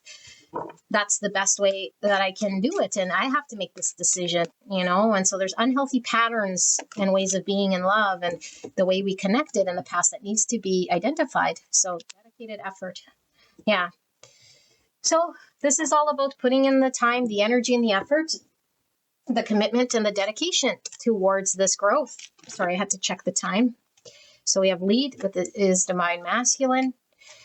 And so this is all about getting empowered and not feeling like we're in, in this false sort of, I don't know, like it's almost like this, I'm not good enough to take the lead, or what I don't know, is sort of keeping me from trusting in my ability. So I'm nervous for what I don't know, if I might succeed or not. It's like, do it anyway, be empowered. And so this is all about stability. Okay, but we have to make decisions to break free. We have to take the lead in our own world. We can't stay distracted. We can't stay small. Okay, and so that's divine masculine, Aries energy I'm feeling from that. And we got to be dedicated towards this work. Just breathe. Another 4. Look at that. So 4s are all about structure, foundation, stability, and planning. It's also Emperor, like I said. It's also death. Okay, reduced. And the death's all about transformation and release. So there's massive transformation for both of you guys. I feel like person A has gone through already a complete different person since meeting person B. I feel like person B is also transforming and releasing a lot. But this Just Breathe and You Make Me Nervous. It's like you guys are just so intense, like with each other. The energy is so intense that there needs to be time apart in order for there to be gaining your bearings or breathing, because you need to find balance. And so if for whatever reason person B pulls away or there's a disconnect, it's because there's a need for energies to balance again, balance again, so that we can gain control of our own emotions. Darkest fears. Yeah. Otherwise we get lost in our own dark fears. What if I lose? What if I fail? What if it doesn't work out? We don't want to be driven by the subconscious and the fears, what that moon energy I was feeling, like I'm not good enough, or imposter syndrome, I'm not the one. And so I feel like person B sort of falls into that mind story, but have a negative mindset. And so they're needing to remain calm, remain balanced, know that they are able to provide structure, commitment here. Yeah, 3 swords and the 3 pentacles scene. So there's a lot of suffering. There's a lot of heartbreak that we're having to resolve here in order to work together, to collaborate, to create stability. And we are this magician here, so we need to believe it. Here's the Emperor again, and he's in the Sun card. So we have Leo, Aries, again, very strong. Empowerment. This is all about enlightenment, certainty. It's all about conscious lovers. Okay, you guys are becoming conscious lovers in order to bring the light, in order to bring the light to the collective here. Okay, but I feel like your person is coming into their divine masculine energy here, and that's what's going on. And I feel like it could be very intense when this person sort of goes through certain highs and lows where they start to lose confidence in themselves, 7 wands. So I feel like you guys have been at it for a while, and I feel like this person, if they have been defensive, I think they stopped defending old beliefs or reasons to distract. But I feel like this person could start getting very low on themselves. Can I do this? Should I keep going? And it's like your energy, person A, is really supporting this person, and I think it's more than just supporting them to come into union or to be here or some waiting game for this connection. It's more like, I'm here to support the growth of this person because I know they can do it. And when this person feels low on themselves, you trust that they can overcome whatever when they don't trust in their own ability. And I think that really gives person B strength, courage. They see their own light through you, through a reflection of your mirror. And so they feel confident here to see through this maze and make changes for the better in their own world and in the collective. So absolutely beautiful. Pile number 3, this is your reading. Pile number 4, oh my goodness. If you're pulled to 3, could have a message there. I'll see you guys at the next one. All right, bye-bye.